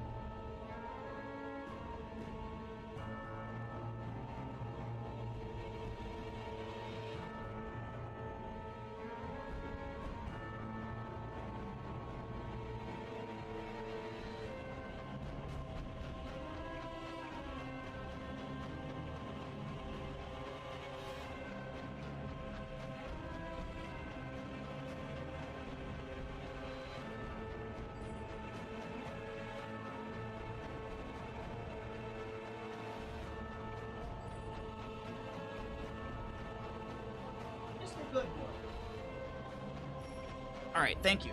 Sorry, I had to give, I gave my dad the phone in case the hot tub, the spa repair guy calls. That way we can continue doing all of this. It's easier on all parties. Alrighty. So we're waiting for another lobby. Thank you all for hanging out with us. And you know what? I think now is a good time while we're waiting for a lobby. Now's a good time to remind you that, did you know that if you have Amazon Prime, you've got Prime Gaming? Did you know? And you can use your Prime Gaming here for free. For free. Absolutely free. It costs you $0. I mean, you have to pay an annual fee for Prime Gaming, but you understand what I'm getting at here. You understand what I'm getting at. And the best part, here's the best part, everyone. This is the best part about everything. This is the best part, everyone. This is the... One second. The best part is that when you subscribe here, I have a deal with Stone Cold Steve Austin. And Stone Cold Steve Austin shows up... Stone Cold Steve Austin shows up at Jeff Bezos' house and gives him a Stone Cold Stunner. That is the truth. That is the absolute truth. Oh, God. All right. Whatever. We tried. We go fishing. Oh, actually, I do. I actually have a free sub from a friend, so hold on 1 second. Your fishing tales are wonderful. Thank you so very much. Thank you so very much. I actually do have a free sub. I just remembered. Hold on 1 second. Okay. Aha! I just remembered. I have a friend who, he doesn't watch the stream, but he's like, hey, I have a friend he's like, I got Amazon Prime, I don't watch Twitch, but I'll link it all, and you can log in and just give yourself a Prime every month. And I just remembered to do that again. I usually do it off stream, and I'm like, you know what? Why not? 1 free Prime Gaming. Thank you, Jason. It was so fun. Like, I started streaming. This is when I first started streaming, and I, like, just got, like, affiliate. Imagine bringing a fish to your fishing. That is literally what I did. I brought a fish to the fishing trip. I hooked it out of the cooler. Oh, I got a lobby invite. Thank you very much. I almost missed the lobby.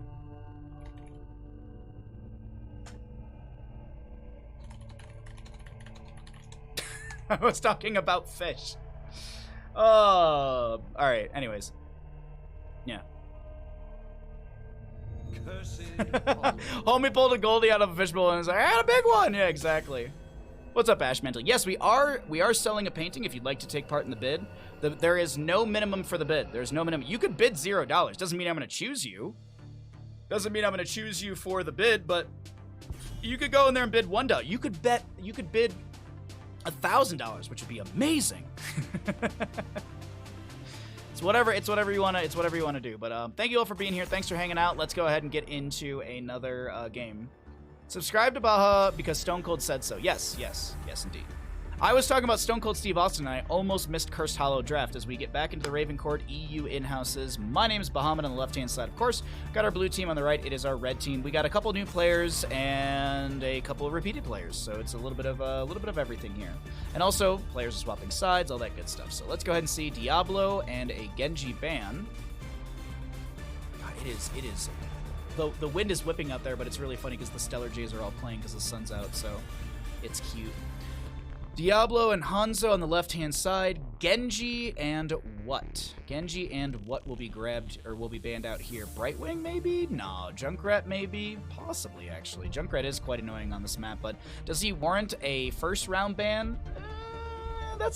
I'm honestly unsure. I feel like it's down to the team what they don't really want to deal with on a map like this, and it will be the Brightwing call. Okie dokie. Brightwing has been banned away. I wonder... Wow, that's a quick Joanna. What I wanted to point out is I wonder if we are going to be seeing any sort of Falstad. This is a fantastic map for Falstad. Double boss control with the Gust is really, really useful. You can get to the far side of the wall and then gust through, or you can... whatever, fly on in. The other things to consider, too, are, of course, Hanzo. Hazuab's actually talked about this quite a bit in the CCL interviews. On maps with double bosses, Alterac Pass, Cursed Hollow, for example, Hanzo's such a great hero to have because of his level 7 serrated arrows for the extra race potential on that boss, so it just gets it out into the lane faster. Also, the simple geometry at 1, plus all the extra bounces, plus the piercing. It's a really good way to delay objectives, so I wouldn't be surprised if one of these teams emphasizes their draft or picks up the Hanzo before we get into this ban phase. And of course, the red team's already got a couple of their first few picks. There's the Hanzo as I've been kind of drilling into, but I do like the Rhaegar priority as well. You get a cleanse in your kit, and now your draft can go any which way. You could go into, and I mean, I doubt we see it, but like there could be an Abathur, there could be a TLV. There's so, like, this core draft from the blue team is really, really good. And I could say the same thing about the red team. Blaze is a fantastic tank or off lane. It just depends how you want to play them. And Sylvanas is just all around good. And realistically, it's just going to be the necessary pick for a healer, as Dahaka will be banned away, so no global from him. And that's a respect onto Tracer. Don't want to deal with her sustained damage. And I do also think, isn't it Lim plays a really good Tracer, if I'm not mistaken? Abathur and TLV? No, I meant Abathur or TLV. Come on now.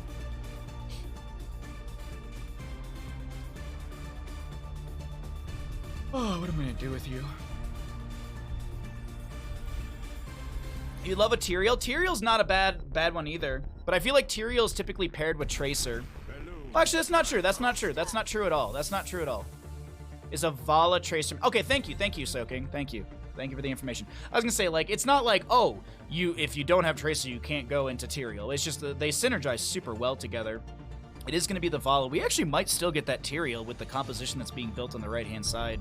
Malfear, yeah, actually, Material wouldn't be bad for their comp at all. You do have the Holy Ground, which is going to be a great way to maybe even steal bosses. Left-hand side, do we get that Falstad? Do we get that Global? What are we considering? Cassia and Sonya. Okay. It's a fine draft for both sides, honestly. These are just really, really good drafts. Oh, what did I knock over? There we go. Oopsies. We're just kicking things around. My apologies. I moved stuff around my desk last night because I was I tried out the whole Elgato mic setup with the XLR interface and everything, and I set it all up, and I was like, I like what I have now. I like what I have, so I set all of that up. I set up a new mic, did all the stuff on the PC, and then I was like, we're gonna go back to my road. Anyways, Hogger will be the last pick on the right-hand side. So it is main tank Blaze. It is main tank Blaze. That is like Blaze is it reminds me like the old days of like HGC with like Arthas. Like sometimes you get an early Arthas in the draft, and they'd be like, ooh, is it off-lane Arthas? Is it main tank Arthas? You have this kind of flexibility within your draft. It's really, really cool. Let me go ahead and swap us over to the cast, and I will start our prediction. And let's go ahead and get that going here. You have 2 minutes. Who wins? Which team wins Cursed Hollow? Which team will win the 4th map of the day?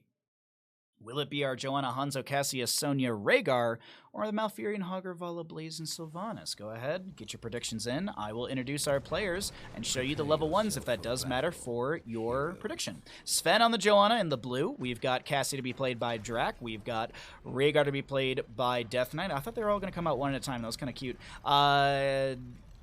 Kasika. On the Hanzo. I'm so sorry I mess up their name every time. Stark will be on the Sonya. Over on the right-hand side, we're looking at Banana on the Malfurion, Claude on the Sylvanas, Fomp will be playing the Hogger, Lim on the Vala, and Master Chips on the Blaze. Remember like a week or two ago when we had, it was actually last week I think on the Sunday, where it was Lim got like a got the pentakill, but actually got the second kill on Diablo after they respawn. That was there's a clip somewhere actually. I think it was clipped by the player. Still time on the prediction if you'd like to gamble on these games. You can also see those level 1s. We got the charge strikes for the Cassia. Oh wait, top lane. Top lane, top lane. Spin. Oh, the black really? No activation on the Haunting Wave. Doesn't go deep for the kill even with the black arrows active. Staggering blow back. Maybe that's just me being a little greedy in my thoughts right there. But Master Chips will be in the bottom lane, does have the Adrenaline Stim Pack. We also will be seeing Emerald Dreams from Malfurion. Back in the top lane, nothing really of major note, as Vala splits off towards the bottom. I'm going to see them grab the Vision and then move for the Siege Giant camp. A little early, but it's whatever. It's not like they're missing soak anywhere. Oh, we get a spray. Is that all? Is that all? I don't know. You tell me.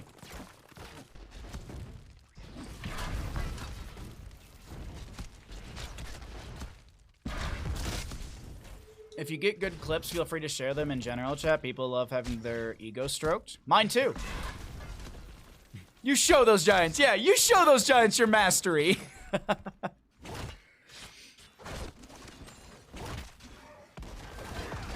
Staggering blow. Alrighty, we will see the Sylvanas up in the top lane starting to make a rotation out as the Hogger has grabbed the camp with Malfurion, and this will be Claude and Malfurion moving into mid lane. Sven. Is there actually, this is a lot of available damage, but no chase onto Sven. It is going to be autos for Vala, well, a couple autos for Vala because of the blind, the shield glare, the zealous glare as well. With the extra stack, will slow down a little bit of stacking for her. I do want to point out the level 4 for the Sylvanas. She did go into the, not Might of the Banshee Queen. She went into Possession, stealing away a few minions to bolster the waves. Also going to pop those black arrows. Looking to open up this mid lane fort front gate. Really quickly peeking into the bottom, Sonya clearing out the wave. Top lane, Cassia and Hogger still brawling. Ooh, Joanna goes down, and you know what that is? In favor of our red team. Alrighty.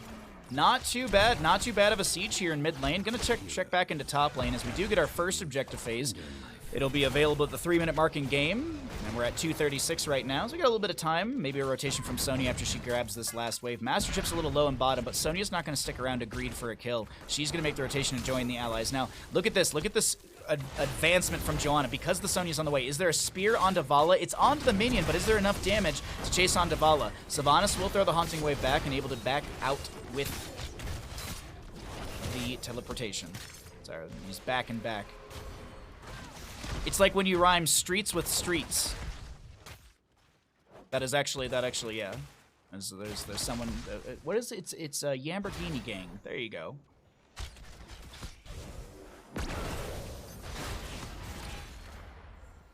Anyway, sorry. My buddy pointed that out to me once, and I was like, oh, huh. Yeah, they do. They do rhyme streets with streets. Sonya bottom lane to continue doing the double soak. She's going to look for level 7 for the allies as the objective phase will be stalled out. Banana going to be stepping in, but a shield glare from Sven. Not even that. Just walking into Banana. Didn't even dismount. Hanzo with a scatter does finish out as level 1. Simple geometry is done for him. Multi-shot, Sven taking a ton of damage, able to tap the well as we get into the mid lane. And it's just Cassia going to be leaving. Sonya making a rotation up and back over to the fight. That's a natural agility over the wall. Haunting Wave from Claude. It's 50 HP. Is there anything? Nah, the Cassia comes in and that's enough to just create a barrier. Ooh, Hanzo, you make me nervous. All right.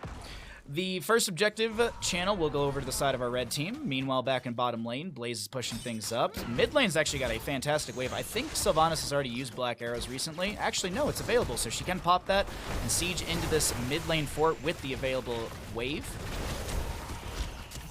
Haunting wave out from Claude. Cassia with a fend in. Rhaegar goes in for the bite on the butt, and Vala will go down. That's a stack of Gambit down for her. 20% on attack speed for the Vala available. Now, as 10 talent tiers are approaching, let's go ahead and do what we always do.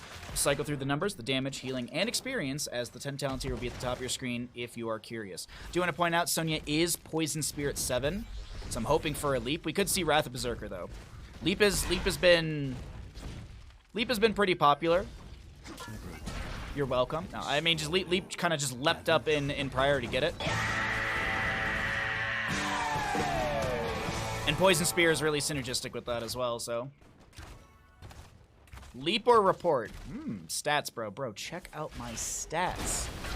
I may have died 9 times, but I have the highest heroic damage on the team. What's going on? My Storm League games. The Zul Jin.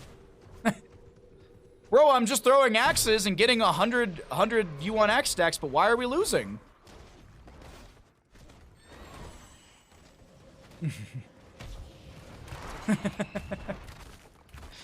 I can only keep you in a circle.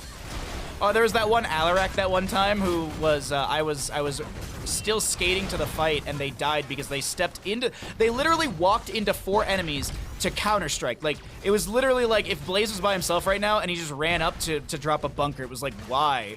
And then he died and I wasn't there, and then he dies and he starts pinging me. It's like, but do you understand how this works? Nice leap, and then the slight delay to go for the spear. Something I'm trying to practice in my own games as well. Leap has a 1.25 stun, and then there's a spear. You can do the spear right after, so you can just kind of chain CC the stun. What I typically do is I usually like leap spear immediately, and I'm just kind of wasting the extra CC availability. So I'm trying to be a little more patient with that. They were just role-playing their hero. Oh, do you remember the Garrosh yesterday? The Garrosh yesterday that I DC'd because I lost power. And I came back and I tried my best to play Sonya, and the entire time they're like, AFK Sonya, they don't do anything, they're just soaking. It's like, yeah, we're behind because I DC'd and also Garrosh that game was like, let's take a boss with the enemy like right above us, and then, yeah. W before your spear, exactly. I have to get better about that. I have to get better. I need to RW EA, basically. Maybe I could cycle in an auto in between all of that as well. I could maybe like leap, auto, W, spear, auto, kill. More forts will fall in favor for the red team. Bottom lane, the Blaze will try and clear out this boss before it does take down the fort, but I don't think that is going to be savable. It's really close, actually. The Blaze is getting some fantastic damage, and the Vala has rotated down. She'll clear out the wave, and this boss is going to get one more smack. Just enough. Never 3 autos on a Sonya. Never 3 autos. Okay, got it. But what if I need to build up more rage? Haunting Wave. Sylvanas is able to back away with that one. Master Chips will pop the Pyromania, and that is going to be Hog, or maybe getting a kill. Ball Lightning from Cassia. She's going to drop the blind as well. She gets the mount with the War Traveler. Arrow goes by from Hanzo. That's a Blessed Shield out from the Johanna as well. And a spin from Sonya, but she's locked into place. Malfurion with the Tranquility, keeping some allies alive right now. Haunting Wave to chase on the Death Knight, but Claude cannot continue the sustained chase. Big bounce from Hogger, but it doesn't go down the alley. Wait, it was looking bad, then it looked good. It was looking bad, then it was looking good. Mid lane's got some siege on the fort front gate, but with those couple kills, we are going to get a curse, and let's go over to our red comms again. My curse upon you. Red team has destroyed. They use sleep. Do they have They a keep pushing, I guess. Yeah. They use everything. They use everything, they use all. It's back soon. I have planes back, so.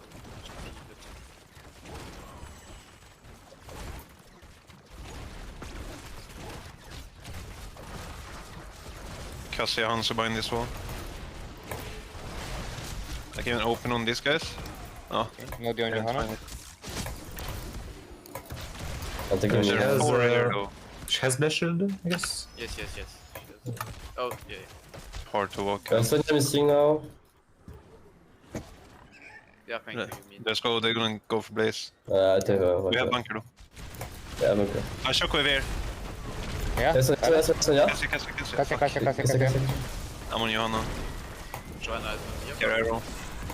You chill out, we're kissing. Yeah, this guy. Sonya. Deep down.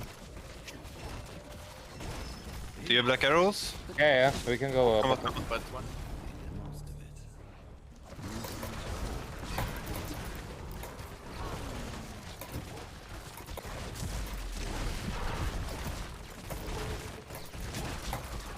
Get to clear top afterwards.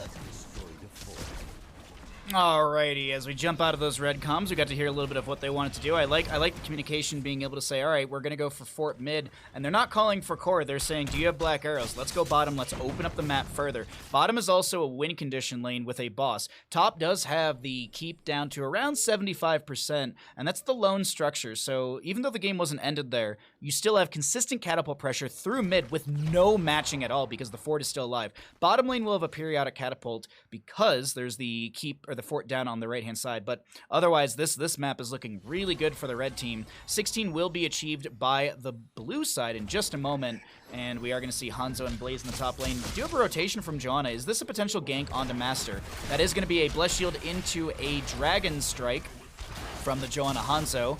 Nice overlap on the CC there as the Shockwave comes through onto 2. Hogger with the sustain damage and also the sustained CC, excuse me, onto this. Sylvanas in the bottom left will be able to chase down the Hanzo, and she will find a kill for the allies. Now, what happens here? Look at Claude on the bottom left of our screen trying to head them off at the pass.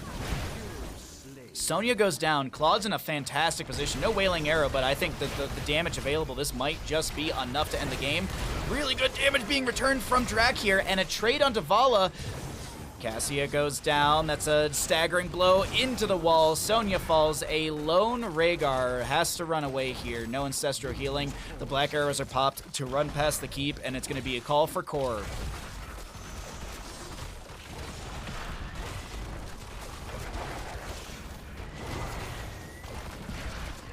Staggering blow into Rhaegar. They drop a actual live organization on the ground. Not technically a dead body. Oh, the Blaze. Oh man, it's not. Oh man, they can't end here. I mean, look, there's a boss. There's so many camps to get. Why would they end? Well, that's gonna be it. Unfortunately, the red team, they are cowards and will not take all the camps before ending. GG, well played. Hey, the score's even.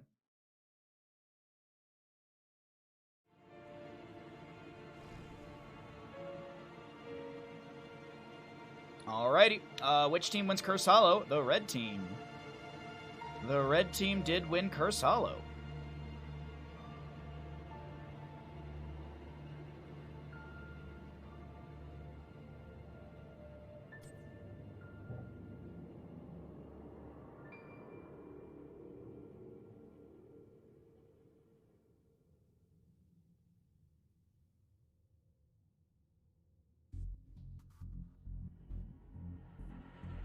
That's why you always play the odds easy.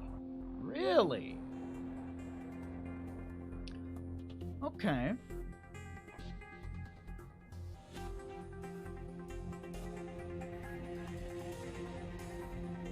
Alright, some stats if you want them.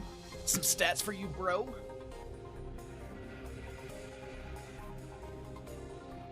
Alrighty. Back to Bandit and I. Look at my stats. Yes, Bandit, my stats. Have you noticed my stats? How good they are? Fantastic. They are so fantastic.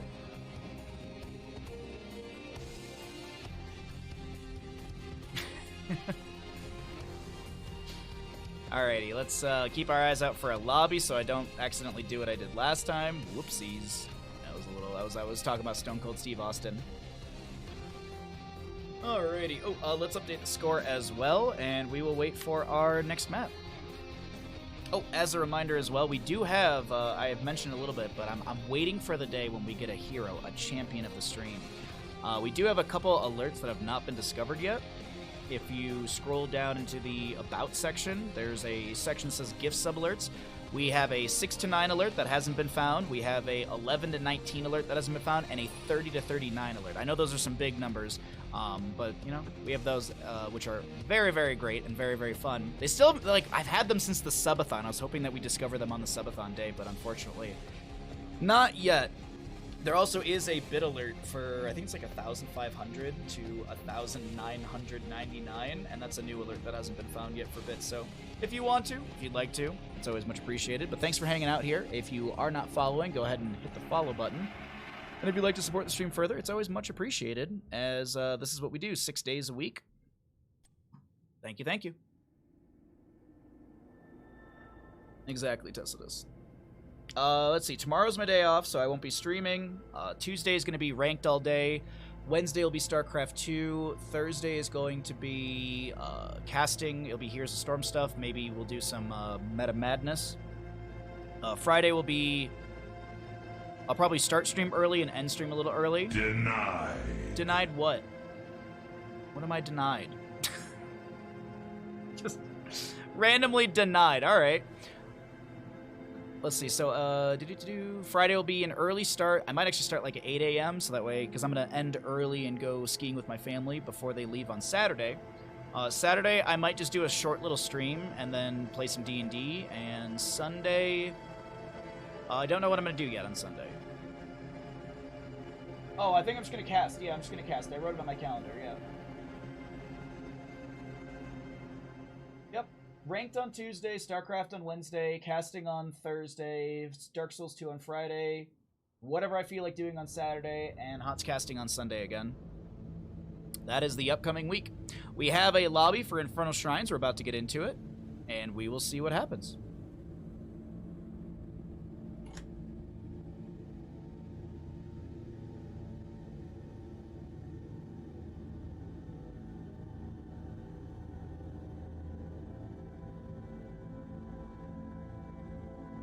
I'm in the lobby, so I don't have to pay super close attention.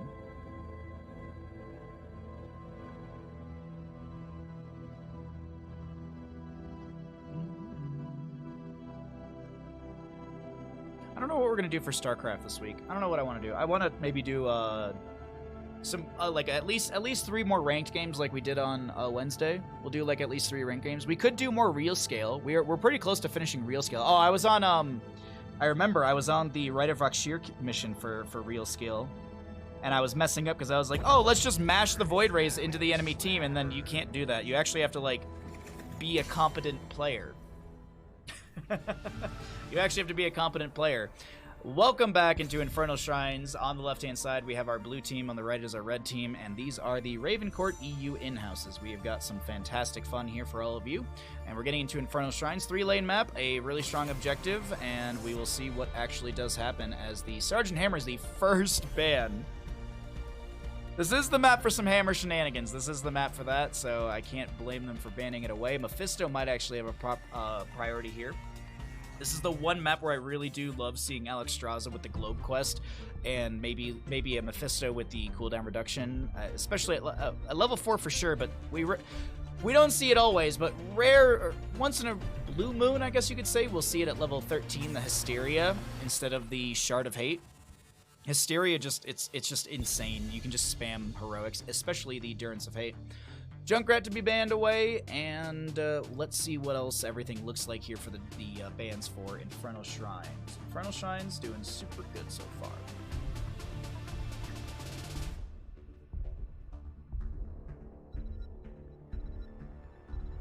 Okay.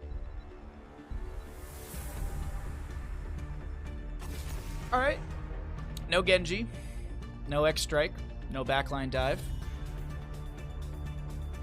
He has been quite annoying today in the game, so I can't really blame them for wanting to get rid of it. Let me also make sure. Hold on, let me look. Kier is on the right side. Yes.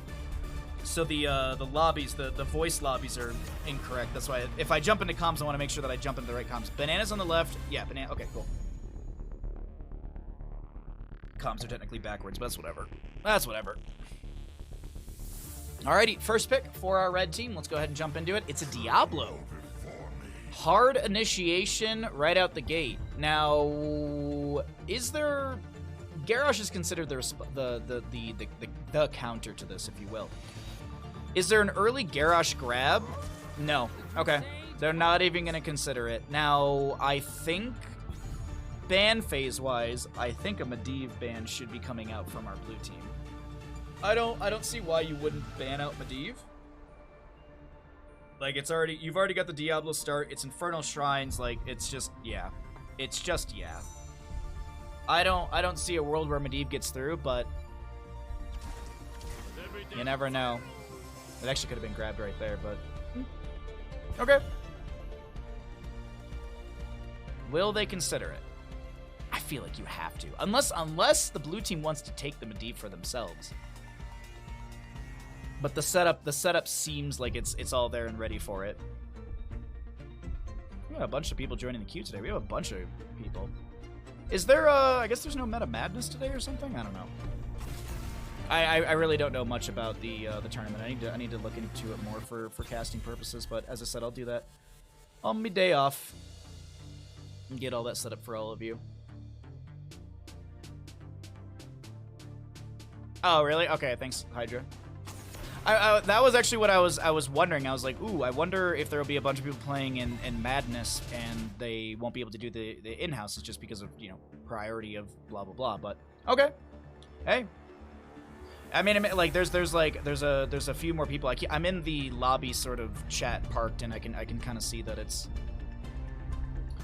I can see that there's more players joining in here and there. All right, Ana and Sylvanas. Okay, Sylvanas. We could see a Malthael grabbed here as well. Could see nano-boosted Tormented Souls. That is a possibility. Could also see a Tychus. We could just see a Tychus to wrap up the blue draft as well.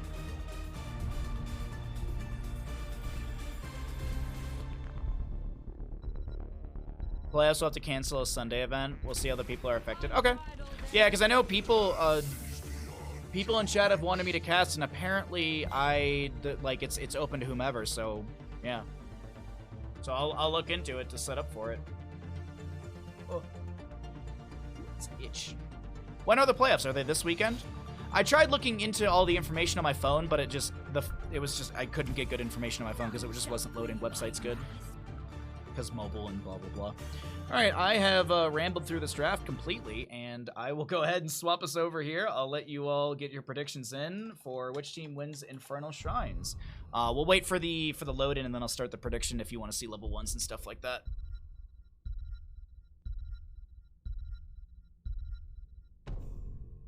It's going to be rough for me. Why would it be rough for me? I don't understand. I don't understand why it would be rough for me. Boop. Which team wins Infernal Shrines? 6 a.m. your time? So? Then I guess I just wake up early. That is my life though. Like it's like, oh, do I want to do some cool stuff live? All right, well, I'll have to get up early. I don't mind. Honest to God, I really don't. Like getting up at 6 a.m. or getting up at 5 for 6 a.m. casting, that's not that bad. Now, if it was like, oh yeah, the game started at like 4 a.m., yeah, that's oof. But 6 a.m. isn't that bad for me. All right, the prediction has begun. Which team wins Infernal Shrines? There's your level 1s. And on the left-hand side, we got Gaff on the Hogger, Banana on the Ana. We got Claude on the Sylvanas. Mayab to be played by Kia. Joanna to be played by No Game No Life. On the right hand side, our red team, we got Cringe Kid, aka Cure on the Diablo, Lim on that Hanzo, Sven to be playing the Malthael, G on the Kerrigan, and Legacy back on the Brightwing. IKEA. We should just call them IKEA. I think that's actually a great. Cassia IKEA. Kasikia. Cicada?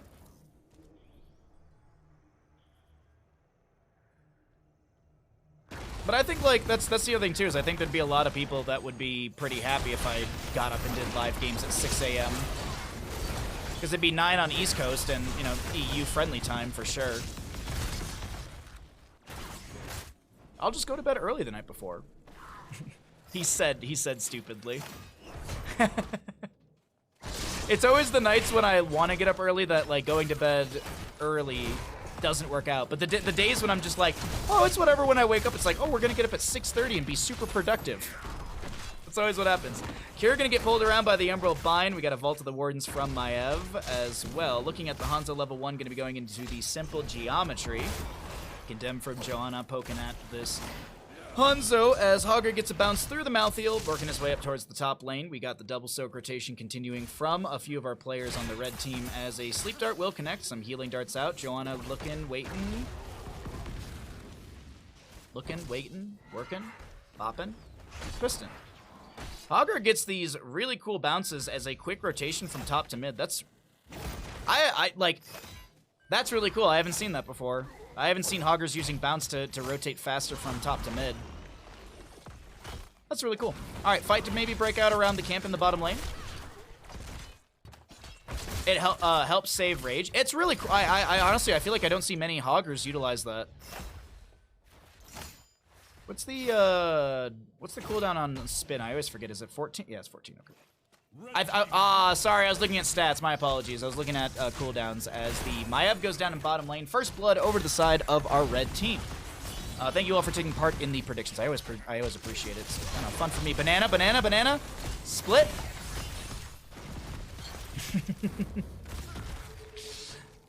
Oh, Hanzo, Lim. Oh, Lim. I don't know. Oh, this might have been a bad idea. They're fine.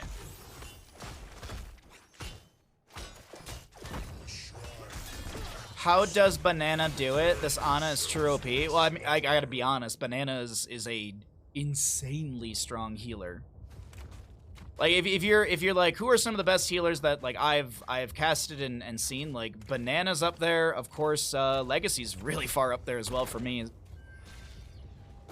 When it comes to like healers that came from CCL and stuff like that. I mean, we could talk about like healers back in HGC and stuff, but for what we have in our general community right now, like, Banana's insane, and Legacy is so awesome to watch. Hunter Orc is really, really cool to see as well. Hunter Orc, I don't think I got to cast a ton of them until kind of EU in-houses. I may have done a little bit with Heroes Lounge, maybe? I might have casted Hunter Orc a little bit in Heroes Lounge, I think.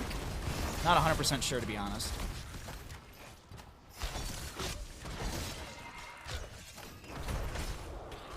Banana's name actually comes from what opponents would always say, ban Ana.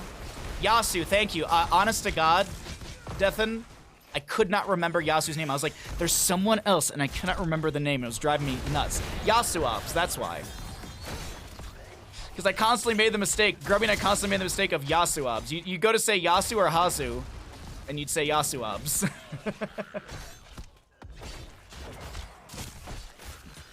Hunter Orc is rather new to the competitive community, also on EU. We're hyped to have him. He's a fantastic player to watch. A lot of these players, honestly, I have a great time watching these players. Diablo will go down, sustained damage from the Sylvanas will be a little too much. We're 24 to 30 something in the Skeletal Defenders. Now, Sven, I don't know if you live here, bud. Sleep Dart goes out. Brightwing tries. I think Sven might have just gotten a little Soul Reap to heal up a bit there. Lim very low on mana. Oh, the agility doesn't get over the far side of the wall, but it's fine. It's fine.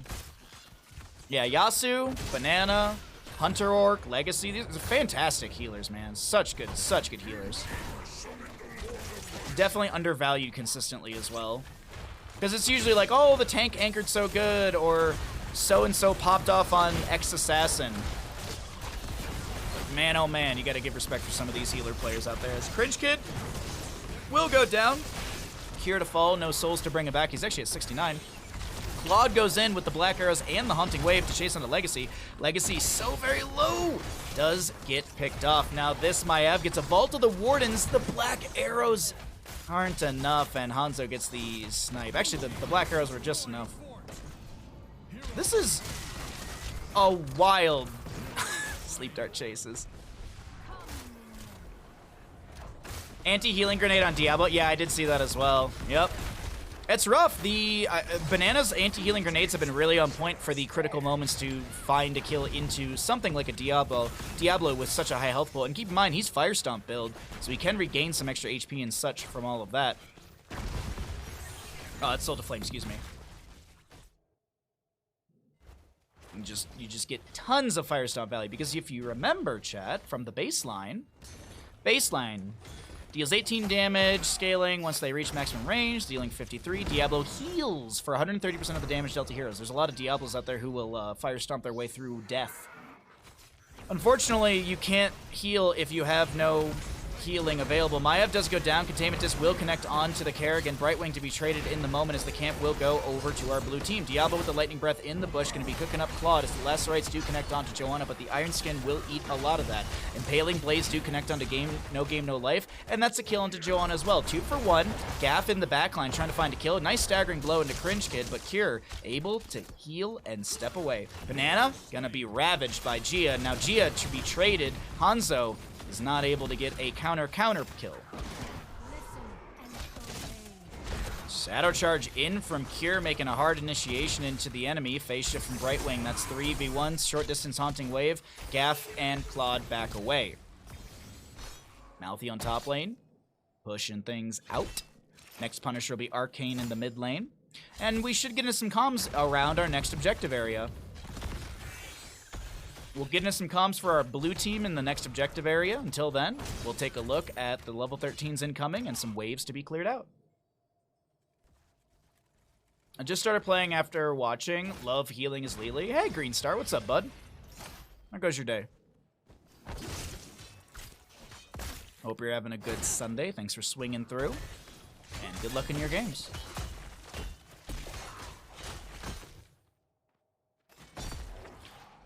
Malthiel. Okay, I was about to be like, oh, is he going to leash it? No, he's just going to reset right there and leg it. Oh, yeah, Sven cancels and is like, okay, no, I got this. I don't think the Hogger will be interrupting. You're slow cooking corned beef and cabbage right now. Enjoy. Dragon's Arrow will delay things out for a moment, and Gia does live. I'm surprised. I thought that was going to be a kill into Kerrigan before the objective phase. I was about to say, it's not even announced, but I'm like, it's right about here. And it is going to be here as we jump into those blue team comms. I start this? Yeah. I think fuck the butt wave, maybe. Not sure. I have time, I have time. Need to clear top as well. Yeah, I will. Oh, they can put Diablo. I'm not with you, I'm not with you, I'm not with you. There's no Q, he's no Q. Go on Diablo. Big silence. Yeah, coming on front line, yeah. Hanzo jumped in. Hanzo jumped in over here. I can set up. Maybe? Oh. I'm out. I have this. I think he's dead. Check. I'm coming back now. I have this. Blinds. I have nothing at the moment, I have nothing. Actually, I don't need to. Oh, Diablo? Yeah. Oh, hit finish Karen, yeah. You guys? Nice. I'm baiting for a last try. Help me. But they have no arrow, I'm coming back, you can shield. Can we reset it? Yeah, we win the strand for free if we wait for yeah. Send it to the top, by the way. Don't get poked, Yeah. FD. They're showing top now, we can start. Don't... You can go with this. I'm starting. Okay. Stay in lane, I have disc again in 2 seconds. I will do infinite sprint. Alright, we'll jump out of those comms right now. We got to hear a little bit of that fight and how things were turned around in what seemed like a bad initiation, but 9 to 6 in kills favoring our blue team, and they will be the ones to start this objective phase. Cure, gonna be slowed a little bit here. No game, no life. Ooh, nice sleep dart from Banana, who has made it back from death. No 16 talent tier advantage to either team just yet. Small advantage experience-wise to our blue side. Containment disc onto Diablo. The Lightning Breath will continue after that. Hogger with some dense blasting powder level 7, spreading those easy throw dynamites. That's a cleanse onto Malthiel. The Umbra Blind will not connect. Hogger gets a little bounce through as the Blush Shield will connect onto Cure. Lim will drop an arrow into the enemy team, getting a decent stun as Gia chases in far. Last rights go out, and that is a Brightwing Kerrigan for a Sylvanas. Sven gets pulled back in. It's a triple kill to our blue team, and Diablo and Hanzo are the lone defenders. Lim gets the agility over the wall. God dang. Really well played from our blue team as they continue to push in, finding 3 kills. Hogger's going to split soak in the top, and look at this, Johanna to go soak up more in bottom lane. Nice play from our team here as the Sylvanas is 10 seconds away from respawning. Holding level 16. Sylvanas is holding level 16. Why are you? I was about to say. Will the Forsaken is such a standard at 16. I'm kind of surprised there was a thought for almost a whole level. Jump from the Punisher, pulled onto Cure. And this Punisher will be pulled away. I think the keep front gate is going to take some damage, and that'll be all she wrote for this objective phase. And in the top lane, Hogger opened things up, and bottom lane, Joanna did the same.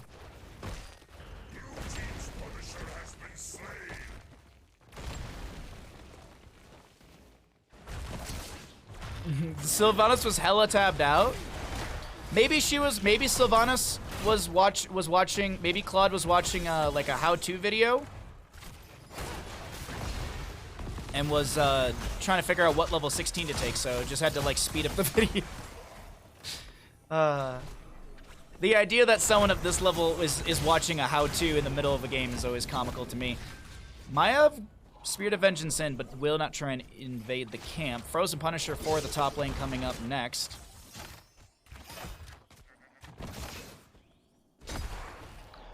Alrighty, camp as well. Had to open hot slot because he couldn't remember the talents. He's in comms with his team like, hey, Hotslog says that Will the Forsaken's the most popular, but that's just a website. What do you all? He's just polling his teammates while in death. And Banana's just like, just pick something. Just pick something. Either way, all right. Focusing in back on the game, 2 forts have fallen favoring the blue side. Our red team looking to find initiation with the even talent here. Level down, we have a big play onto Hogger. Nice. Big dive onto Hogger, finds the kill. That's a good jump in experience. No game, no life being chased down here as the Sylvanas and friends will have to run away. Containment disc thrown out, will not connect onto an enemy. The polymorph from Brightwing, that's going to be a Diablo Shadow Charge, and Malthael gets another kill. 3 stacks on last rights for Malthael. That's 15 seconds off of the 70-second cooldown. So you're going to be at a number that chat can do the math for, because obviously we're casting, so we don't know how to do math anymore. It's non-existent for me.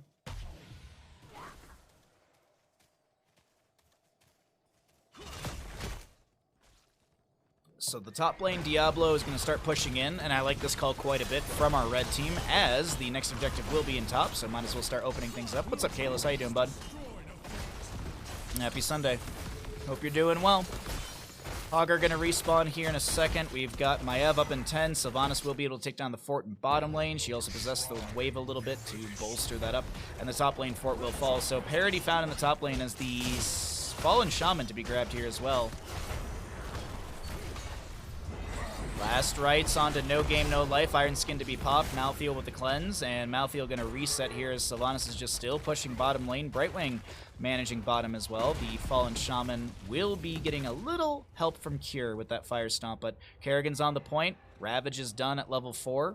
The Sharpened Blades, if you will, excuse me. And Kerrigan is a fantastic character for the Shrine Clear. Just gonna get a lot of these sappers, these skeleton defenders low, and just ravage to each of them. And gets a reset every single time. So I'm watching Kerrigan ravage around, and we do have a Malthael to fall over here on the right hand side to the Sylvanas. Now Kerrigan, yeah, Gia's like, all right, I can't do anything. Also, the enemy's about to be level 20. Spirit of Vengeance from Maiev. And we also do have the level 20 upgrade because we hit level 20, Vigorous Volter. Second charge for Maiev. It's a huge pickup for her. Joanna holding level 20, Hogger holding level 20.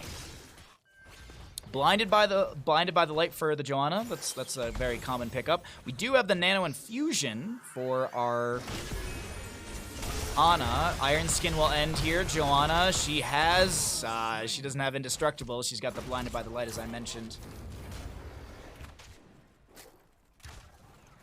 That's actually huge. Getting that Joanna kill here is absolutely massive, though Maiev is only 8 skeletal defenders away, 6-4. She's so close, and I think this is going to be the blue Punisher entering into lane here in just a second. Oof, oof, oof, oof. That's a little rough. But I do want to point out, level 20s apiece. Malthael holding 20. I'm assuming he gets buyback. I doubt we see the last rights cooldown. Jump onto Cure, Sleep Dart as well. Cure's gonna Hellgate forward, taking a ton of damage. Oh my god, Kerrigan just gets shredded right there.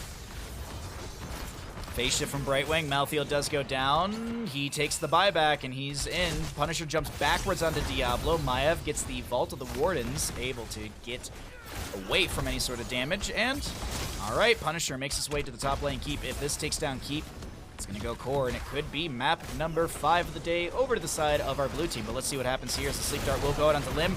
Ooh, boy. Hanzo may have gotten a Dragon's Arrow. The last rites from Malthael, that's another stack for him. He's at 4 currently, 20 seconds off the 70-second cooldown. Punisher still working on Keep, around 64%. Jumps back over to Diablo, pops Lightning Breath, hit by a Containment Disc. That's an Herbal Bind onto 2. Sven going to be able to back away, gets the Blink Heal from Brightwing for the better positioning. Joanna going to be coming back into this engagement. Sylvanas dead for 45.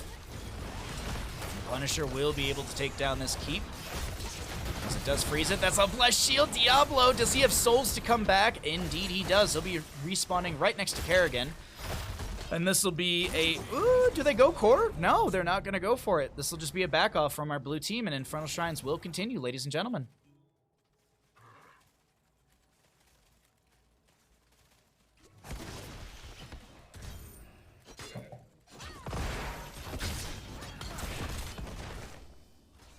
Alrighty, so Punisher's on core, but it's got 3%, so it's gonna scratch the paint, and that's about it. It's alright. Hanzo will run by with a buffer, and he'll just buff out those scratches, and we will see camps to be grabbed on the mid lane and the bottom lane for our blue team as Kerrigan ravages once again. Ravaging around, clearing the waves, but will back off and group up with the team. 17 to 11 in our kills. 21 apiece in the levels, favoring more so for the blue side as they're about to hit 22. Slight scaling on their heroes for damage and such. Dense Blasting Powder. Hogger just going to be able to keep throwing the slight siege out in front. Next Punisher, Mortar in the bottom lane. It's still like a late game fight can be huge here. Ooh, a lot of CC is going to be eaten by the Joanna Iron Skin. The Blessed Shield goes out. The Hogger Shockwave. The Containment Disc. A little too much prioritized onto Kier here, but I think it's about sending a message. As the message has been received by Kier, he's like, all right, I'll be dead for 60-some seconds. Malthael, look at his death timer, 70-something seconds, because he died within the 3 minutes of the buyback. Now, the Wailing Arrow onto Geo. Legacy blinks in. This is a lot. Why are they going mid lane Keep still? Black Arrows from Sylvanas will be utilized. Impale, that's a Polymorph. Vana does go down. Kerrigan pops the Chrysalis. Legolas. Legacy very low. G is going to ravage around. And not Hanzo, excuse me. Sylvanas is going to be able to chuck some arrows into their face. Joanna, actually, Hogger's just trying to end. Joanna's trying to get a Penta. Alrighty, with that, Maiev goes down. Oh, that's GG. There's no way that they can end here. This is going to be a throw completely. Last rites on to Claude. But the map still goes over to our blue squad. GG, well played. 21 to 14 in kills here in Infernal Shrines.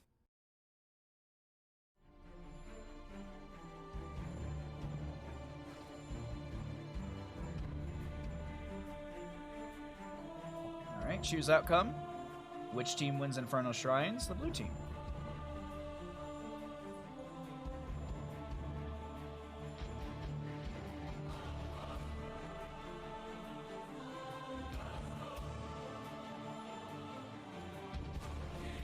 By the way, if you do see Nancy in chat, wish them a happy birthday, as it is their birthday today. Our wonderful friend.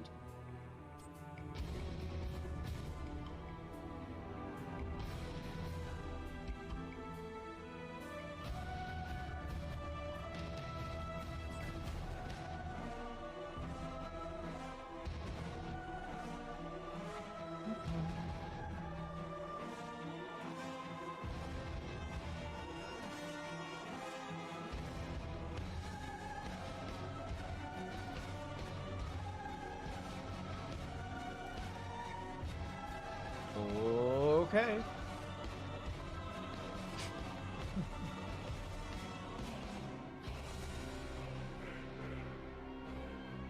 Alrighty, that's that map. Let's update all of our information, and we will continue going into all of this. Blue team did win. Let's update their score. Oh boy. As I said, as a reminder, if you're having a good time, if you're enjoying the stream, by all means, please hit the follow button. I do a ton of content casting, all that good stuff. And if you'd like to support further, it's always much appreciated. It is much appreciated. Nope. Yeah, I got that. All right. Let's make that there and make sure we don't miss a lobby.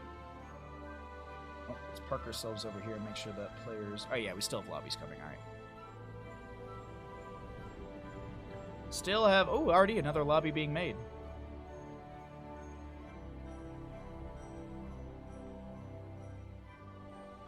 Another lobby on the way.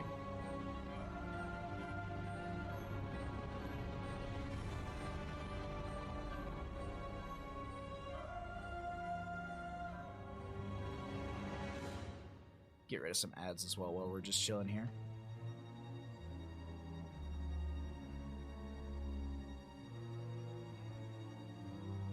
Oh, did you all hear that they're making a Counter-Strike 2? Absolutely wild. I would have never thought Counter-Strike 2. Because like Global Offense is a pretty well put together game, if I'm not mistaken, right? It's a really well put together like engine and everything, right? So it'll be kind of exciting to... Ooh, Towers of Doom from Lucky.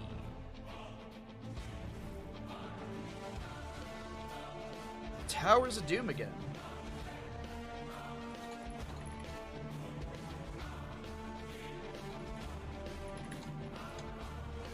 Let's see if I can coerce them into Murky Abathur again.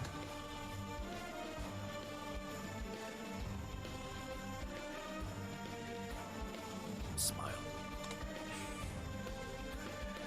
Counter-Strike 2 Electric Boogaloo. Exactly, Kalis. Exactly. Yes. Yes. Surely.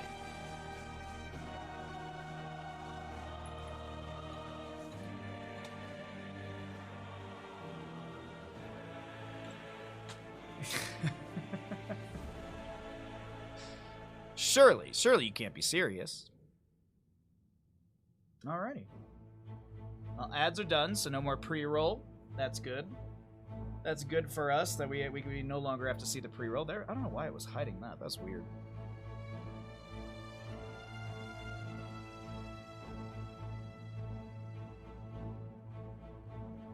Well, oh, I'm out of tea, god dang. Sorry, I just thought I saw ducks fly by the window. It just threw me off really quickly. I was like, I haven't seen them during the snowstorm. Alright, we're in the lobby. I am in the spot I need to be, so... we just chill. We chill here until it is time.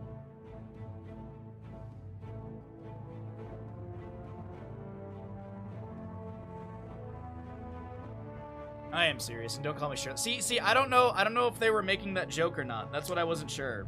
I really wasn't sure about that.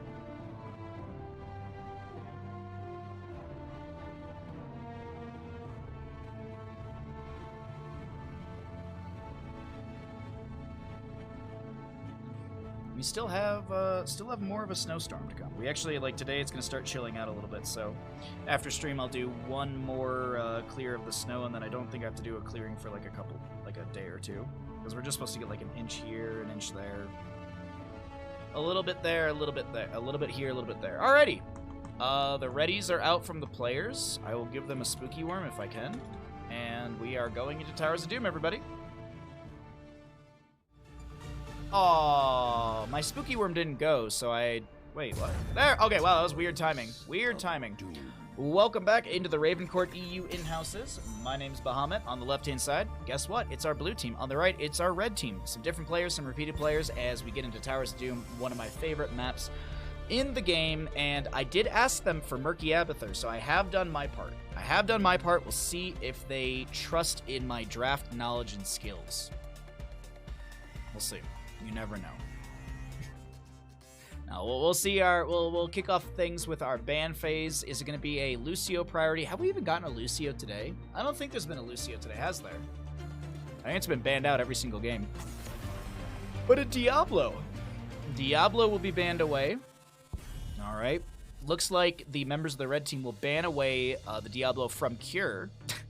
not allowing him to get that. Do. You're doing your part. Thank you. I appreciate it, Tacitus. Thank you, bud. Lucio banned away.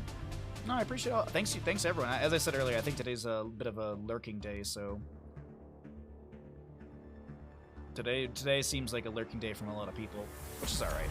No big deal on that one. Hogger to be banned away as well. Lucio, Hogger, Diablo. Is there a Genji ban? Genji was really, really strong on this, I think, last. Yeah, I think Genji was. Was Genji on the win? Yeah, Genji was on the winning team. It didn't. It looked really it looked a little hectic, but yeah, I do believe Genji was on the winning team. Still a lot of priority into him throughout the day and these different in-house weeks. As another. What are we going to kick it off with? Brightwing or Blaze? Feels like Brightwing or Blaze is going to be the opener here because of just the hot priority on both of them. You're really hungover? No worries. No, you don't have to apologize to me. I hope that my entertainment will help your hangover. Oh man. I don't drink like a crazy amount, but like man, it was like a cheeseburger for like a hangover was always the best. Cheeseburger was always like the go-to. Nothing fancy, just a simple cheeseburger. There's the Blaze opener, as I mentioned. Well, I appreciate you being here, Dark Monkey. You just had to mow the lawn.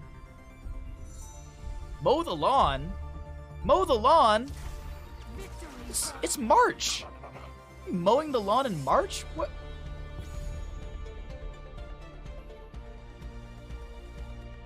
Doesn't everywhere get 4 seasons consistently? Don't you all get pummeled with snow? I think we actually almost broke the 16-17 record. We're getting close to breaking it, I think. This might be the new record season for us. In Florida, you have to mow the lawn weekly? What? I thought everyone in Florida just let they just had like goats and gators. And the goats and gators just managed everything. The goats ate the grass, the gators eat the goats, and then people eat the gators, right? I'm really bad at mowing the lawn. Like I'll mow my lawn like maybe every other week. Maybe. Nodders, yeah. But also like it's the beginning of the summer is you have to mow the most because that's when there's still so much water from the mountain runoff and everything. And then once you get into like, I don't know, like August, September, when everything starts to dry out because we usually just get into a drought halfway through the summer, you just don't have to mow anymore because it's just not really growing. And I don't water the grass a ton because it's like, it's just... Grass is nice, but it's a pain. It's a pain to like grow and manage and... Alrighty, let's talk about our draft here for Towers of Doom. We got a Sylvanas Brightwing on the left-hand side, Blaze, Joanna, Hanzo. Dahaka's up and available if they want to go into a double soak Dahaka up against the Blaze. Zula's an option, Malthael's an option. There's so many different ways to go, but I do want to point out that the Leoric was banned away. So they don't want to deal with this Leoric in the late game or even just in the double soak rotations. Have you seen, like... Well, that's not a Murky, nor is that an Abathur. This is awkward. Wrong Zerg, and this wrong character from Warcraft. Anyways, last 2 picks for our red team. What are we going to be getting here? Blaze, Joanna, Hanzo.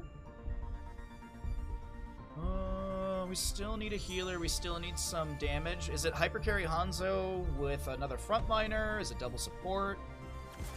No. I don't think a lot of these players go for double support, which is nice. Maybe there's an unwritten rule and they all just kind of gentlemen agreed to say, all right, you know what, we're not going to double support. I don't know. I don't know if there's any limitations like that. I doubt it, but still. Last pick coming out from the blue side. It will be what we could see. It's the same sort of situation as I just mentioned. Could see Hypercarry Sylvanas with a triple front line. Nope. Gonna be the Junkrat. People just don't like it. No limitations on comps. Okay, thank you, Hunter Orc. I appreciate it. Thank you very much. Thank you. Alrighty, let's go ahead and start a prediction for which team wins Towers of Doom. I'll go ahead and swap us into the casting screen. Did you all, while we're loading here and before I start the prediction, did you all see there's some aerial photos of the Sierras, the mountain range that I'm in. And you can see like the snowpack, like how far it extends out. It's massive. It's so massive. It's amazing. Maybe we'll look at it after this game. Let's go ahead and start the prediction. 2 minutes. Which team will win Towers of Doom? I need to go get a glass of water after this game because all I have is an empty cup of tea next to me. So there you go. Your predictions are up and available if you would like to take part. And here we go into this map number 6 of the day. Who's going to win, our red team or our blue team? On the left, we have our blue team. We got Uki on the... Uki. I always forget the correct way to syllable on that one. Oh, that sounded weird. On the Muradin, we've got Han on the Brightwing. Svamp will be playing the Dahaka. No game, no life on the Sylvanas. And Drac on that Junkrat. Nice little jump right there at the start to make sure that they get some block stacks. Over on the right-hand side, it's Uki. Thank you, Kalis. You're the one person I would trust to say it. Master Chips over on the Blaze Cure, a.k.a. Cringe Kid on this Joanna. Legacy to play the Malfurion. Gia on the Hanzo. And... Yazir on the... just gonna mumble it. On the Maiev. Syllable. You know? The syllable. In the English language. Prediction's still going, if you want to believe or doubt on a team. Looks like there's only believers on the blue. Anyone want to play some odds? Everyone I know pronounces it Uki. Yes, you are also talking to a Dutchman, and I believe Uki is also Dutch. So that's why I was like, I would trust Kalis, because I would assume the Dutchman knows what the Dutchman's name is. Unless it's one of those things where their name is pronounced incorrectly. Because that does exist. There are some names out there where it's spelled one way and you do not pronounce it that way at all. Last second gamble. Thank you. I appreciate it. I trust my Dutchman. Well, Sapper camps to be grabbed respectively. We will see a faster camp over on the right-hand side for the red team as the Condemn does pull the Sylvanas around, but she Haunting Waves back into mid for Soak. But is that a Flying Dutchman? Ooh, that's a good question. I think it's Chia Sekai? I'm just gonna go with Chia. Chia is probably an easier way to say it. But see, where would you get Chia? There's no H. What is the H silent and invisible? Uki is like small boy in Dutch. Yes, it is. Chia.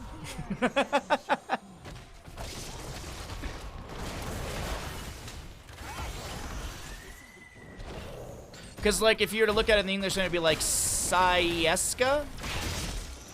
Sieska? Because the CI makes a sigh sort of sound, if I'm not mistaken. It's Danish. Oh, God. He just says sigh? Alright, cool. Sigh works. I will take sigh. As our Muradin gets cleansed, the phase shift from Brightwing is a-okay. 1-0 in kills. We do have a Hanzo finishing out simple geometry. 2 minutes and 28 seconds in. Sylvanas cannot get the Haunting Wave out, and that'll be an equalization in kills. Objective phase, triple altar phase on the map. Let's see who's going to be able to grab the vast majority of the shots.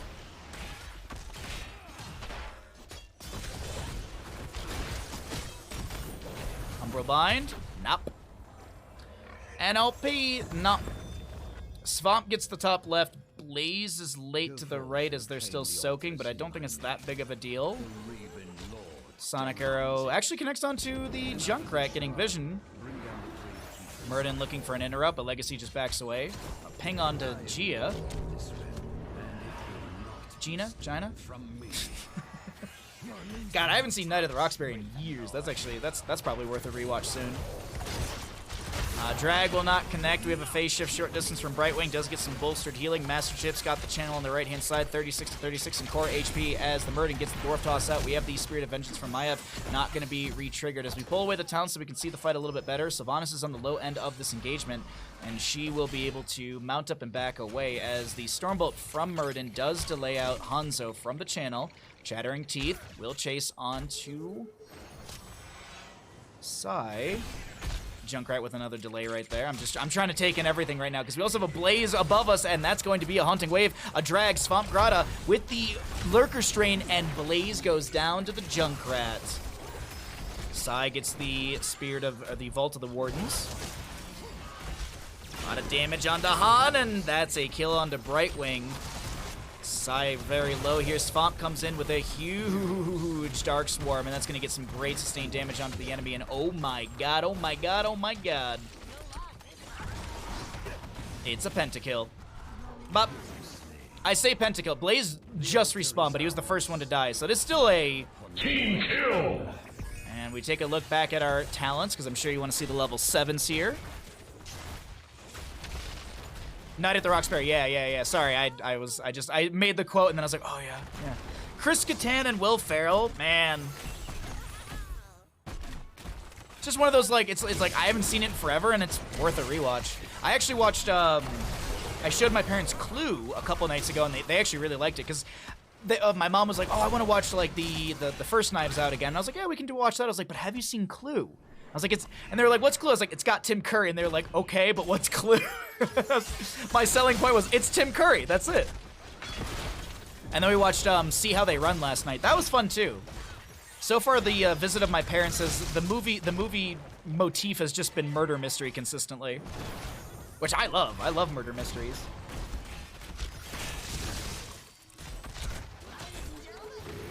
A limousine and a pizza. Tim Curry, fantastic. All right, let's go ahead and cycle through the numbers once again. Riptire onto Cure. Cure tries to back away, pops the Iron Skin, a Shield Glare, and a Malfurion Moonfire. Find a Sylvanas pickoff right there. And Containment is a Haymaker. Our little boy goes Haymaker. The little lad goes Haymaker. Did it save the allies? Hanzo with a Dragon's Arrow into Swamp, and I think Swamp's dead here. Murden was able to hearth out, so the Dahaka does go down. Blaze in the top lane will be able to grab a camp, and here is the bottom lane altar as well. Legacy setting up for the channel. I like Sai's positioning for the delay. Murden, he's gonna be able to get in here and the dwarf toss in. Containment is point blank. That's a Tranquility onto Sai from Legacy. Isn't enough to keep this Maiev alive. Junkrat in a really rough spot here. The Concussion Mine, he was between a Concussion Mine and death. Murden able to Dwarf Toss out, and Gia gets the channel. That's going to be 4 more shots into the enemy core. Parity has been found on the map, 32-32. Sylvanas possessions a wave, you can tell just by the animation. Bolstering up her wave, gonna Haunting Wave through. It looks like she does have the... No, she doesn't actually, sorry. It's just Festering Wounds. Actually, the town I was thinking about is actually at level 4, so it would be contradictory to what I was thinking. I want to point out the level 4 for Murden as well. We didn't really talk about it, but Sledgehammer. It's a fun talent. It's a fun talent. I've moved into after being around Justing so much and talking about tanking, I just only play Reverberation. Block at 1, maybe like once in a blue moon, like maybe grab a Third Wind if I feel like I just need the extra sustainability. But it's just Reverberation at 4, Skullcracker, and then Avatar. It's been working. The build's been working for me to try and slowly climb back up to where I used to be. I used to be in Plat, and then boy howdy. That's what happens when you spend 90% of your time just casting the game and not playing it. Riptire poking at Master Ships, but it's not going to get anything more than just some damage and a little bit of harassment.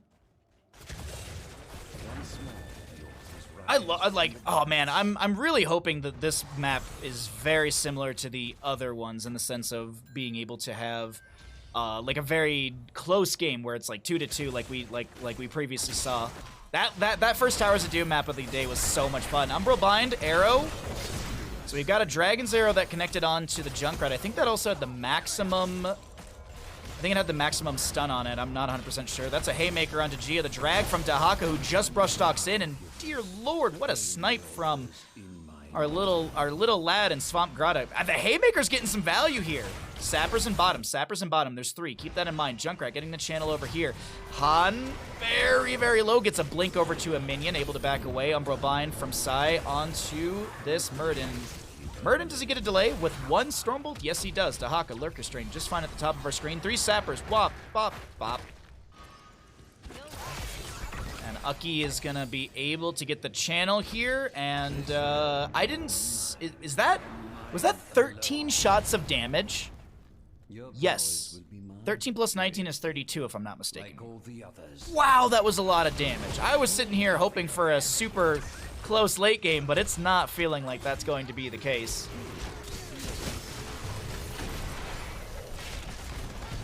Kill on to Muradin, and the bottom lane fort will be reconverted to our red squad. Now, meanwhile in the top lane, in top, this will be the Black Arrows utilized to take down the fort front gate. Are we at 12 minutes? No, so these are still considered forts.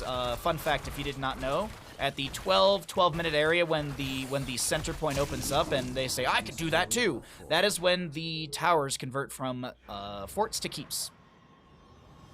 Little fun fact. It's actually because I didn't know this for the longest time because the announcement of the center point is at the exact same time as the upgraded towers. And you see it on the right side of your screen. Like, the center point is opened up and it says towers have been upgraded. But the conversation is about opening the tunnel and the Gravekeeper's like, oh, I could do that too. I love the whole theme of the map. Like, it's such a fun map. The theme is great because you have the Raven Lord literally versus the Gravekeeper. I really wish we got more like in the lore universe of this game. I know obviously the development of it that did stop it, but like having the comics, I don't know if anyone else liked the comics, but I thought it was really cool to like start getting some of this side lore of the different universes and we'll never know what happened. You know, remember the splash screen with Alex Straza and all the crazy stuff behind it? We'll never know what their game plan for that was. Like the whole Dark Nexus and everything. Like, oh man, there's so many cool things. Well, we'll just, you know what, Stormgate, you know what, we'll just lean into Stormgate lore. We'll just be lore master of Stormgate.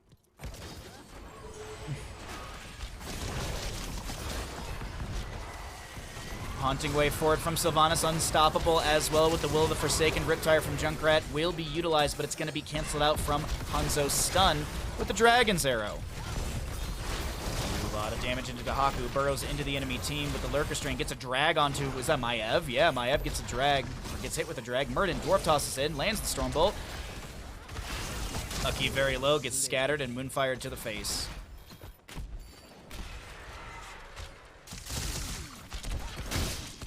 Maiev takes a bit of damage in bottom, but she's fine. Cure, not going to be able to lock down this Sylvanas as the double Haunting Wave is able to pull her out.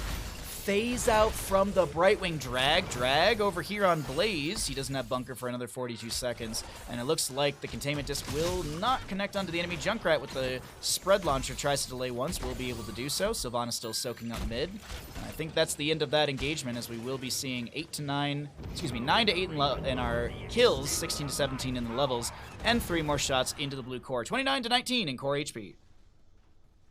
Very, very close game right here. As here you go, you can see we'll pop this up right here. It says fort right now. We're about to hit 12:30-ish. Here comes the announcement. It's like somewhere in the 12-minute mark area. I think there's a little bit of randomness to it because I don't think it's at the exact same time every single game. I think it's just within a window. See, there you go. Tower's upgraded, and now it says keep. Now it says keep. I should have looked at some of the damage so you can see the scaling on that as well, but either way.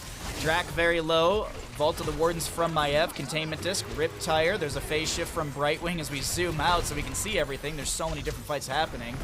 Across our screen, No Game, No Life will be able to possession some minions, and the camp will be invaded and stolen away. Single altar, actually triple altar coming up, top left, top right, and the bottom of the map. But let's take a look right now at this siege. Can Muradin find a solid haymaker here? Ucky's going to be pulled back into the roof. He's going to take a nap. Spread volley getting a ton of poke as Will of Forsaken and Haunting Wave gets the Sylvanas out of this. Stormbolt into Joanna, and that is just a disengage bolt. Piercing arrow from Hanzo. Looks like Hanzo misclicked. Man, all the Hanzos have been misclicking today. It's kind of crazy. Kind of crazy how the Hanzos all misclick. So let's see. Triple altar. It would be potentially... Now, if every altar goes to the blue team and boss at the current rate of things, it'd be GG. But Dahaka's trying to delay out Blaze from converting this top lane bell tower. Sylvanas making her way over to the right. Let's do some comms here. I'm just going to jump into some comms if I can really quick. Be swift, heroes. We're Do 3-2-3 not here. let the Gravekeeper's cronies reach the altars before you. We are super good on top. They're two top. My top. Two top. I can burrow bot. Let's go. okay. Maiev showed. Maiev showed. Bless it out. Hansu. Click. Air on me. Hansu still. Hey, You can try it. No disc. Guys, don't go off here. I have Polly ready. Lick. I'm jumping on. Oh, Polly. Silence after. No bunker. Jumping on Sylvanas. I'm slept. I'm speed boosting Sylvanas.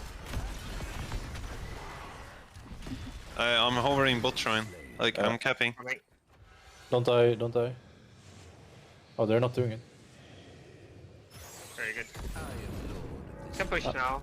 Do you have fly, just in case? Do you have fly? Just... Alrighty, some solid comms there from our blue team and how they are playing that objective phase. We do have quite a few shots into the red team score, as it's going to be 26-9 in core HP. The top lane bell tower reconverted over to the side of the red team from Maiev, but now in bottom lane we got a wave, a Junkrat, a Murden who's actually proxying the wave ahead of time, so this is really, really good play. Sylvanas not even needing black arrows here. Does she have it? I'm just curious. Yes, she does. Not even needed. Junkrat and Brightwing finished out the bottom lane bell tower. 26-9 in our HP for cores. Double altar phase coming up next, and boss is up and available. Dahaka brush stalking into top. Murden's here as well. Containment disc immediately onto the Dahaka.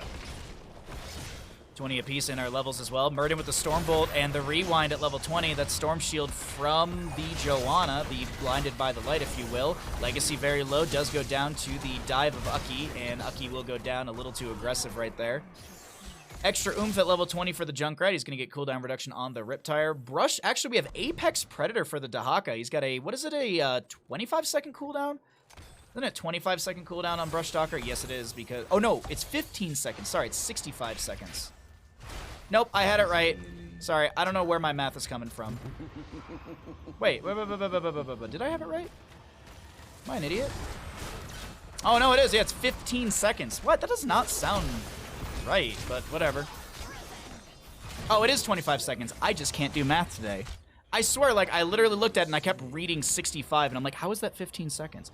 Anyways, I rambled through all that. Red team gets a couple kills. The map is still on. 25 nerd. Hey now. Hey now, don't you say that to me. Because I didn't get the math right. That's an insult to nerds.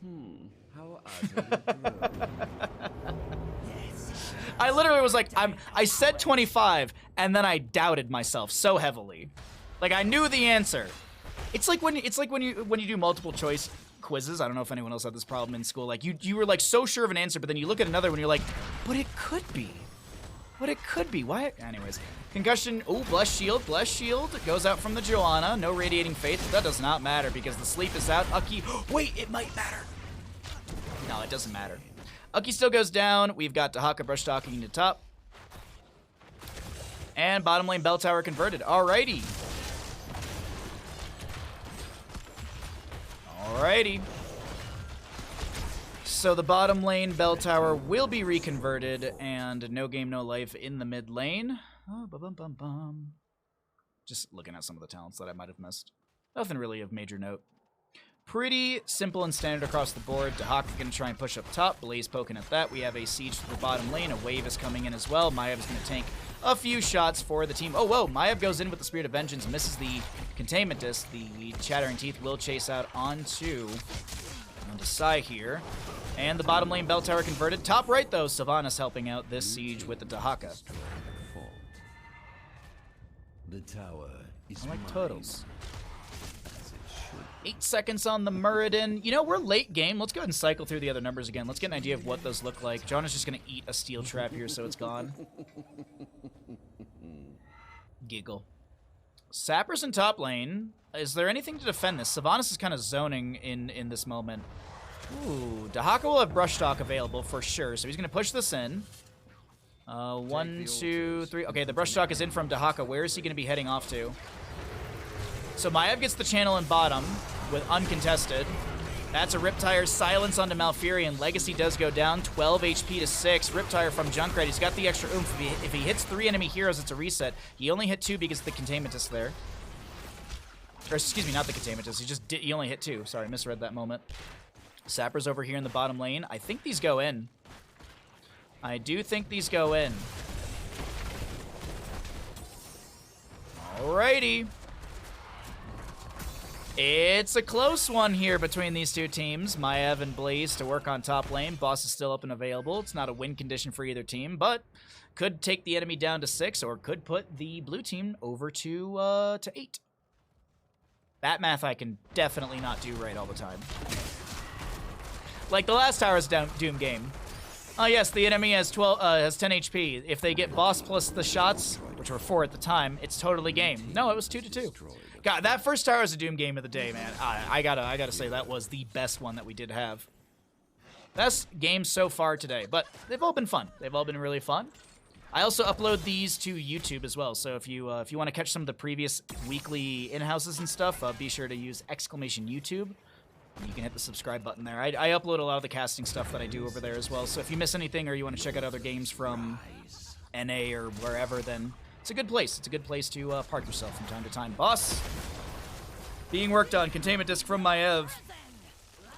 Riptire coming in from the Junkrat, and Haka gonna be popped like a pimple.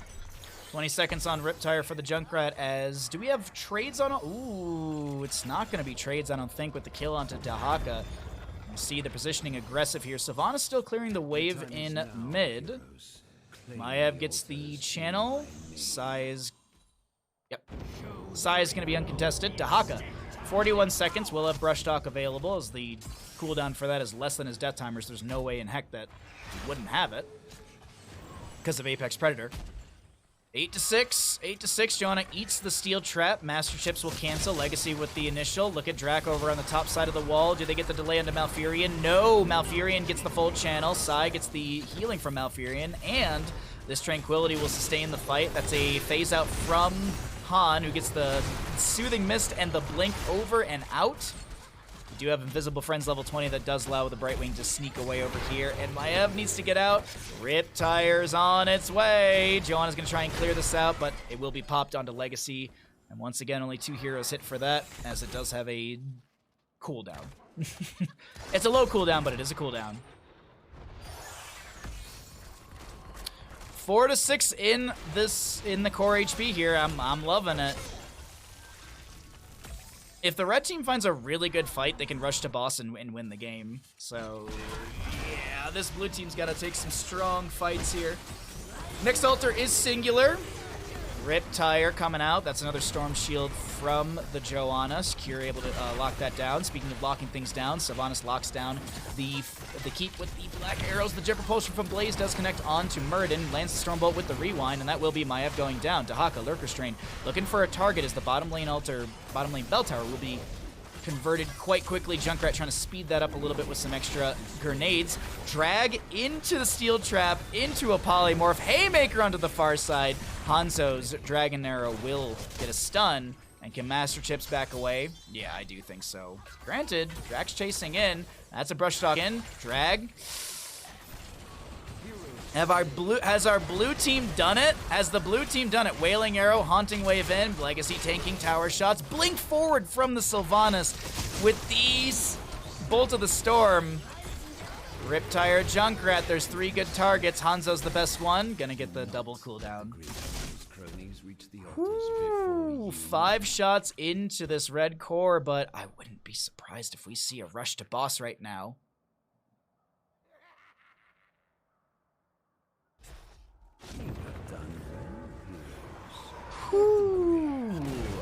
Does it all come down to a boss? Does it all come down to a boss? Right now we've got Sappers available for the bottom lane, so I'm going to try and set up sort of a check position from our blue side. Sappers in bottom, so it's either defend around boss or defend the Sappers.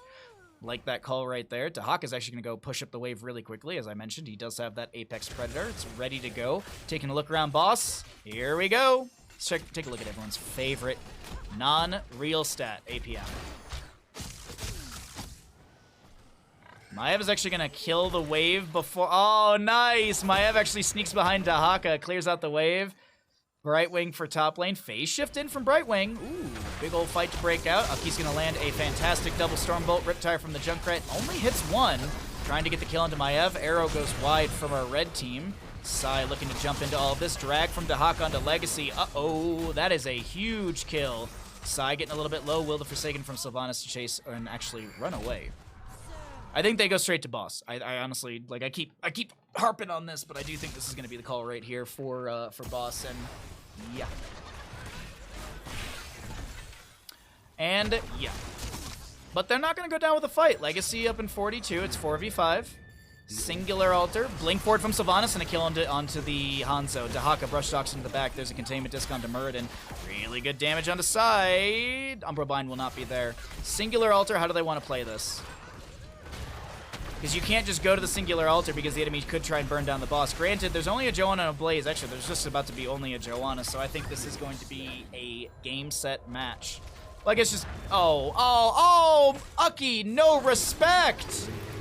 Aki with no respect! There was a dance-off happening. And you're gonna come in here and ruin it with a Stormbolt Haymaker? The rudeness from this dude. GG. Oops, I missed the zoom.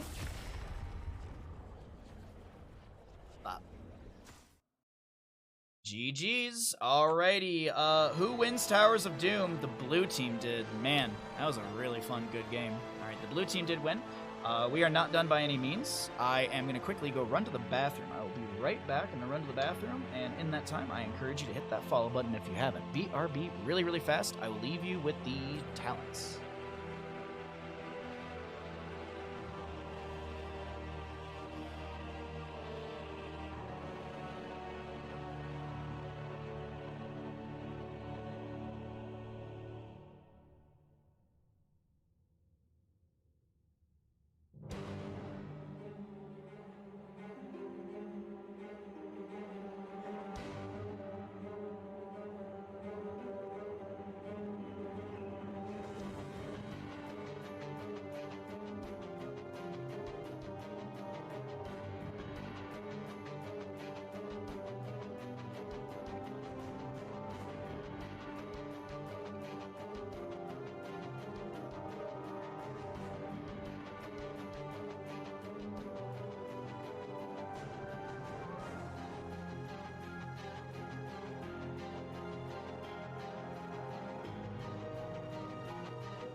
Okay, gonna take Chloe to the train station. Hey, Stark, give a hug to Chloe for me if I didn't miss you. And I hope she has some safe travels. Thank you to Chloe and you for hanging out. And as I said, mwah. All right, next map is, I have the lobby and everything. Things timed out really good. Thank you, Stark. Ouch. Okay.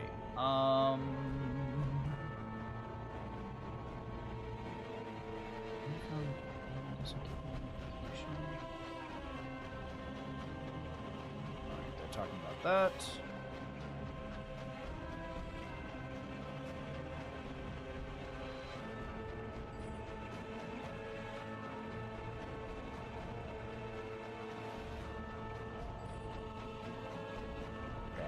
they're talking about other stuff, but it doesn't matter to me.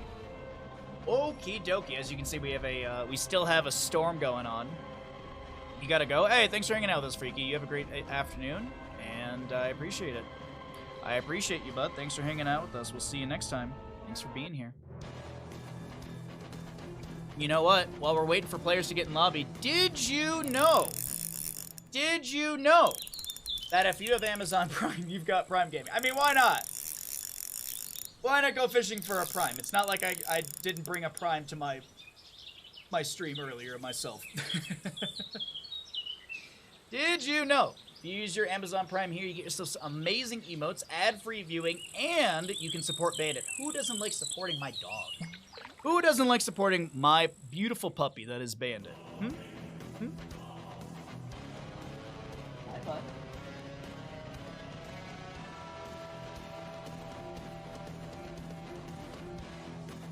Alright. God, I gotta mess with my green screen at some point. Got a little bit of issues with it, but that's okay. Alright, we have players in lobby, and we're gonna get going into our next map in just a moment. Thanks again for being here, everybody. As I said, if you're enjoying the stream, if you'd like to support, it's very much appreciated. It is very much appreciated. We do full-time stream. We got a little sub-goal going on as well, if you'd like to push further forward for that. Get ourselves a few new emotes. We also be hiring Straubs, so not only does it support us, but it also supports our friend Straubs, which is always very, very good. So I'm just looking at other Discords really quickly. There's some StarCraft Discords I was looking at. Nothing really important to me. Alrighty. Otherwise, how's everyone's Sunday? You doing good? You're nice and cozy? The stream schedule for this upcoming week is I will be off tomorrow as always, and then Tuesday is Ranked all day, Wednesday is StarCraft, Thursday is going to be Heroes of the Storm, Friday will be Dark Souls 2, Saturday will be whatever I'm feeling that day, and Sunday will be more HUTs. So that's the schedule. If you're, as I said, if you're enjoying the stream, hit the follow button, and let's get into another draft. Welcome back into our Ravencourt EU in-houses. My name's Bahamut. On the left-hand side, we have got the members of the blue team. On the right is the red team. And let's go ahead and break down our draft here on Dragonshire. We'll have a little gamble going on when we get to that point, once we start loading into the game. But until then... Oh, weird. Okay, never mind. Sorry, I saw something on my Twitch dashboard. It looked weird, but it's absolutely fine. I thought it was saying that ads are about to run. I'm like, how? I blocked out the ads all day so you wouldn't get any ads in-game. Alrighty, anyways, it's fine. It was a pre-roll message. But how did we get here, Baha? Wow. Asking the real questions. How did we get here? Well, over a month ago, someone came into my stream saying that they do EU in-houses, and they invited me to the Discord, and that's how we got here. Is that what you were asking? Is that what you wanted to know? Alright. Genji and Brightwing, Hogger and Diablo. Lucio has finally made it into the games. Alright, Lucio was not banned away. Snap picked up over on the right-hand side. What does this mean for our crew in the blue? Are they gonna jump into the Blaze early on for Dragonshire? You know, I would really love to see Rex Armisha for the top lane, but might not be the case. We'll see. I mean, Blaze is a flexible hero. As I said, we've seen him in solo, we've seen him in solo, and we've seen him as main tank. So definitely a lot of viability with Blaze, or what's the word I'm looking for? Variety with for Blaze right there. So I'm just looking out my windows. It's just absolutely... Oh, we're still going to get more and more snow. Granted, we are through, like, the biggest portion of the storm, knock on wood. We're through the biggest portion of the storm so far. Thursday might have a decent chunk, but it's been all over the place, so we'll see what happens. Alright, a Lucio, Sylvanas, Joanna. Nice core composition for the right-hand side. Nothing of major sort of worry or concern so far. I guess they could use a little bit more hard CC, like a Thrall. Oh, well, even then, I mean, like as you build out a lot of these characters, you can get mind control from Sylvanas push-offs. From Lucio, later on you could get heavy casters if you want the stun, blessed shield from Joanna. You also got condemned, so I guess like, it's not that bad. But Dahaka will be banned away, not wanting to deal with his global aspect, being able to jump in and around the map, as we did see in the last game that Dahaka was fairly good at being able to be kind of everywhere all at once. What's our last band gonna be? Could see a healer priority. Probably gonna be a healer priority. I would expect at least. Maybe, maybe Tyrael if they want to just get rid of that combo with Tracer. And then I was gonna say, I was looking at Tracer, I was like, or you could get rid of Malf as well, because Malf is going to be really, really good at, what's it called? Malf is gonna be really good at just healing the Tracer from afar. Bum bum bum bum bum bum bum. Alright. Oh, what is this? Oh, okay. Ready for action. Okay, no big deal. Man, we've been at stream for 3.5 hours today. Wow, God, that's just it's just been flying on by today. It's been great. Thanks for hanging out with me, everybody. Everyone's having a nice, chill, cozy Sunday. I appreciate you being here, lurking and chatting in my stream. So a Murden and a Rhaegar. Why are you asking me, Iron Flare? Don't do this. Don't do this. Don't do this. Don't encourage it. Don't. It's annoying. You know it. I know it. Stop it. I'll drive the 8 hours and come slap you. I will drive the 8 hours and come slap you, sir.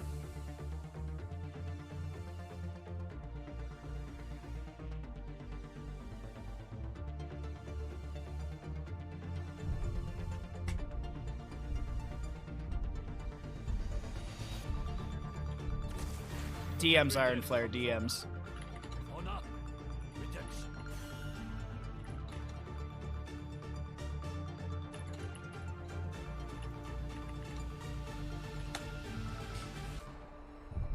Is that a threat or a promise?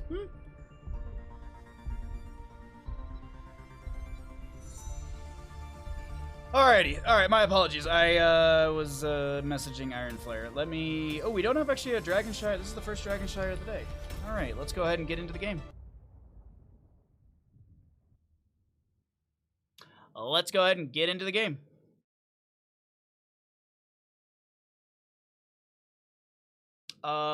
Trin, thank you for the follow. Glad you're enjoying the content, bud. Thank you, thank you. Hey, have we broken past the 6,800? I wonder. Ah, it pulled me back into the game. Start prediction. Which team will win Dragonshire? Get your gambles in, ladies and gentlemen. Yeah, there you go, Iron Flare. Yeah, you might have missed that. It just, yeah, that's just, I'm just so annoyed and just, like, over it at this point. And even then, like, I have said multiple times, I'm like, just stop. And then they keep coming and asking the same question. And even someone in chat was like, oh, hey, like, this person goes to a bunch of different Twitch channels and that's the exact same question every single time. It's like, oh, cool. So it's not just me. It's just, that's what they do. 5, 4, 3, 2. Ah, all right. Prediction going if you'd like to take a gamble. So I just ignore it at this point. I completely ignore it. I'm done. I'm annoyed. I don't care anymore.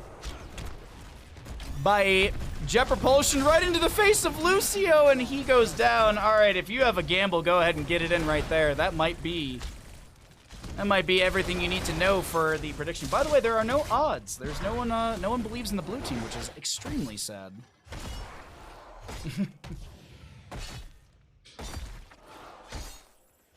You doing Storm League with friends? Well, how come I didn't get an invite?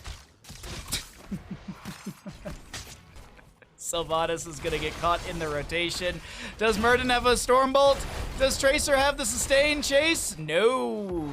Sylvanas is fine. Oh, Stormbolt will land on a Malthael. You think yourself worthy to wield the Dragon Knight's power? Prove it. Take control of the strongholds. All right. Oh, there we go. Last second sway into the blue team. Cringe kit. Cure almost going down there on the Johanna. Blaze will be looking for oh, this is aggressive. This is very aggressive, Murden.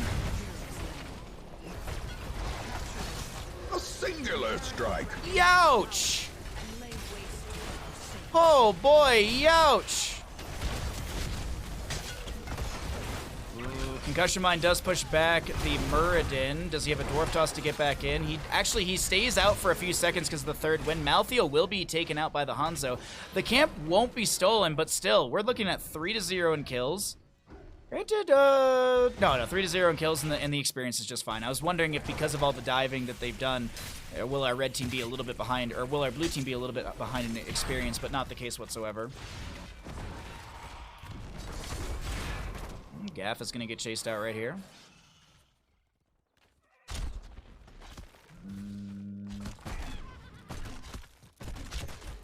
Tell Ninja and Toku I said hi. Banana not going to hearth out completely. Jet propulsion from Blaze. Pulse Bomb will go just out into the wave. That's a lot of threat onto Malthael, but it's actually Banana. It's actually Banana who needs to back away. Hey, there you go. Oh, we all have our stream up. Oh, okay. Well, hi, Toku. Hi, Ninja. Hi, Iron Flare. Good luck in your games, buds.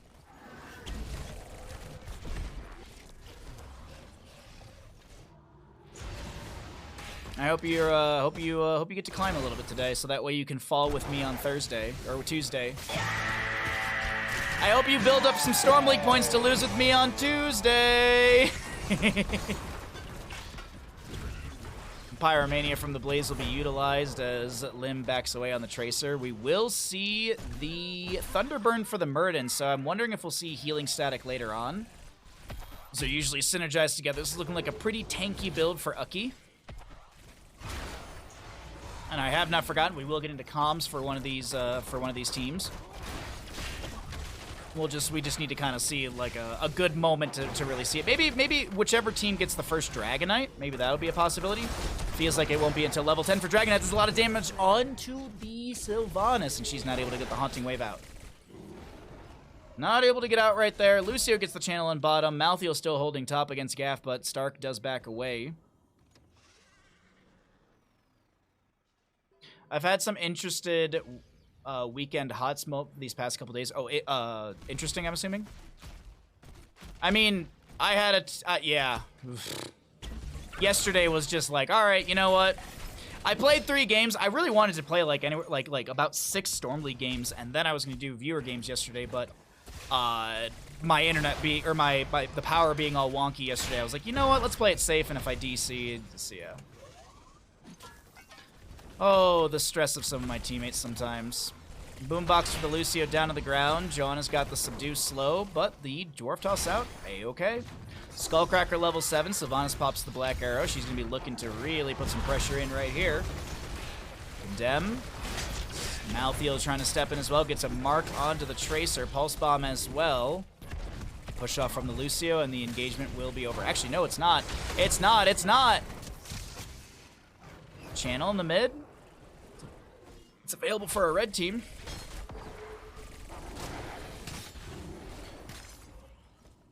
And what may have been the dumbest I've seen my entire life happen yesterday. Why, were you watching my stream when the Garrosh was like, let's go get boss on Sky Temple with like no map advantage whatsoever, and then we get rotated on and get it, and then I'll die and then fall behind again in experience? Did you see that? Was that what you saw? Because that's definitely what I saw yesterday.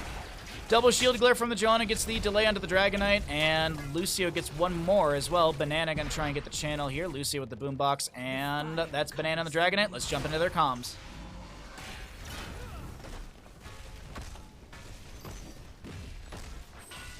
Maybe he comes. I open mid, then I'm defending mercenaries. Oh, they are bot. Sylvanas bot. Wait. I'm fine. 3 bot. I'm coming bot. Okay, he recalls. I'm coming dots. Malthael is recalling. I'm just gonna start hitting the top one. Sylvanas no D. Coming dots. I think they're dead. He's waiting arrow.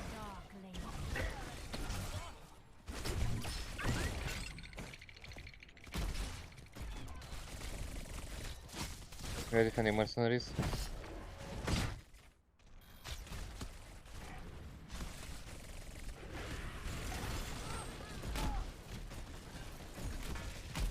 Wait, what? My bad. My backer didn't go off. I pressed it. The power is yours no longer. All right, a little misplay from Blaze at the end of those comms right there. Blaze thought he had the bunker. That is going to be a last right stack for Malthael. Tracer may be finding a counter kill onto Malthael. We were on Dragonshire. The enemy team was getting Berserk Camp as consolation. We got the dragon. Our rando spent the entire dragon stealing a camp, then dying.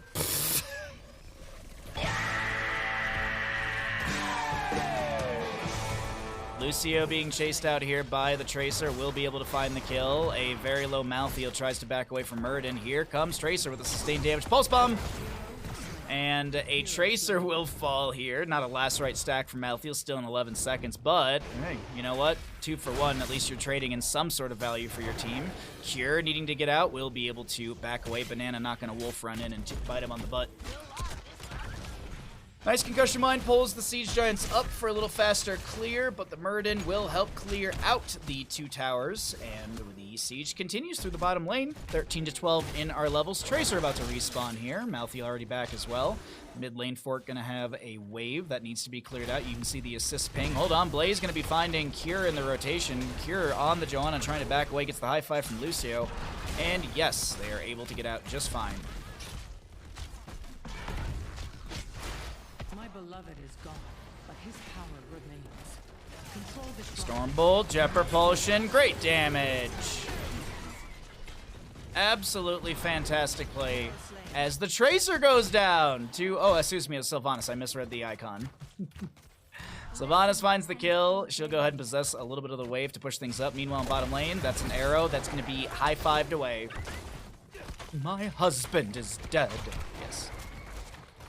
Oh, Sylvanas doesn't cancel the Haunting Wave, so she goes down. All right, to the Nexus Forces. Stormbolt from Muradin. Very interesting right there. Alrighty, as the top lane wave is going to be worked on as well from the Blaze. Rhaegar with the channel in bottom. Blaze in the channel on the top. Ooh, we get another blue Dragonite. It's time to Baha. My Baha while watching. But wait, what? What's up, Wildfire? How you doing today, bud? Thanks for coming by. Hope everything's going well for you. Hope you're nice and cozy. 9 to 3 in kills, and we do have the advantage going over to the side of our blue team as they also will grab a Dragonite here. Let's actually jump into the red comms and see what they're doing. I'm gonna. Do I go top? Yeah, maybe we'll all go. I'm pushing bot. I will get fort. They're probably running at you, maybe. Maybe not. Even if I die, I think it's okay. Yeah, fine. I'll go get mid wave.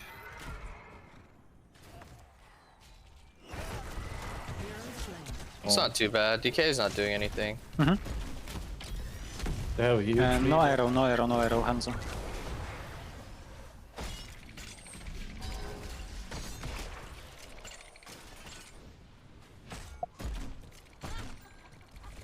Coming top to help. I put a trap in the tower.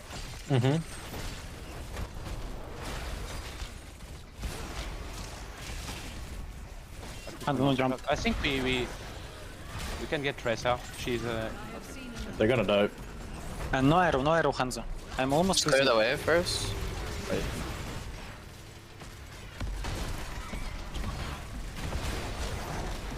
My bad. If they dive, they dead. If they dive, they dead. Well, they're diving. I can't reach you guys. I have nothing. I always had to clear the way first. Alright, as we drop out of comms. I'm so good at running comms that for previously run games. Yeah, I'm actually I'm a very, very good not a ventriloquist. I'm fantastic at impressions.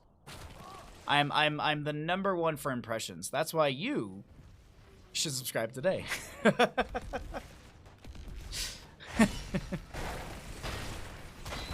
By the way, we will be checking out Meta Madness stuff. I just gotta figure out the schedule for it. I just gotta figure out the schedule so that way I can put it into I can implement it into my own schedule. I just gotta figure out the times and stuff for it. Whether it's live or whether it's replays, we'll do some this week. It seems like everyone's really, really hyped if I do it, as we've been talking about it yesterday and today.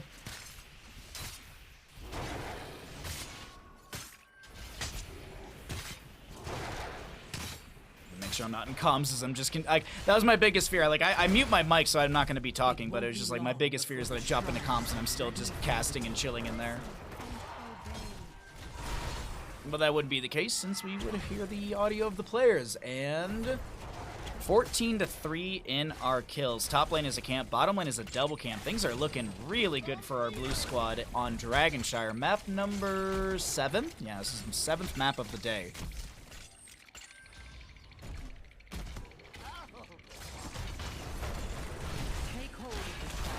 Third Dragon Knight's up and available. Claude gets the natural agility over the wall to back away. Siege Giant still raining in the rocks. Concussion Mine does push them back.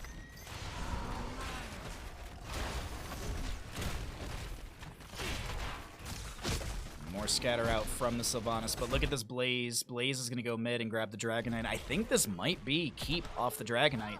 Really just depends on how things are played. Also, a three-quarters of a level for level 20 to the blue team as they've gotten 3 Dragon Knights in a row. Boombox to be cleared out. No, these games are live, by the way. For anyone that is wondering, these are not replays. That is how we are able to hear comms. Because I know y'all love your live games. Siege continues through the bottom. Cure taking a lot of damage. And the Earthgrass and Totem keeping him in place for a little bit there from the Rhaegar level 16.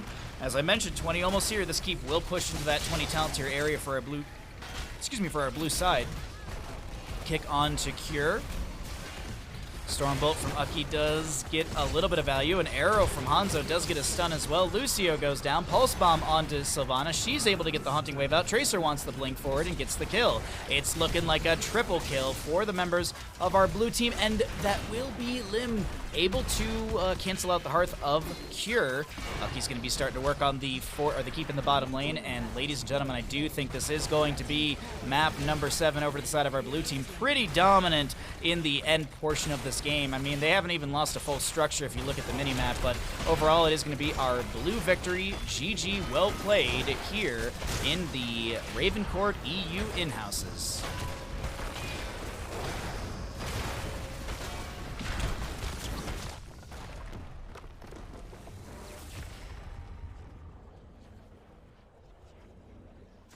I'm going to go grab some water, and I'll be right back.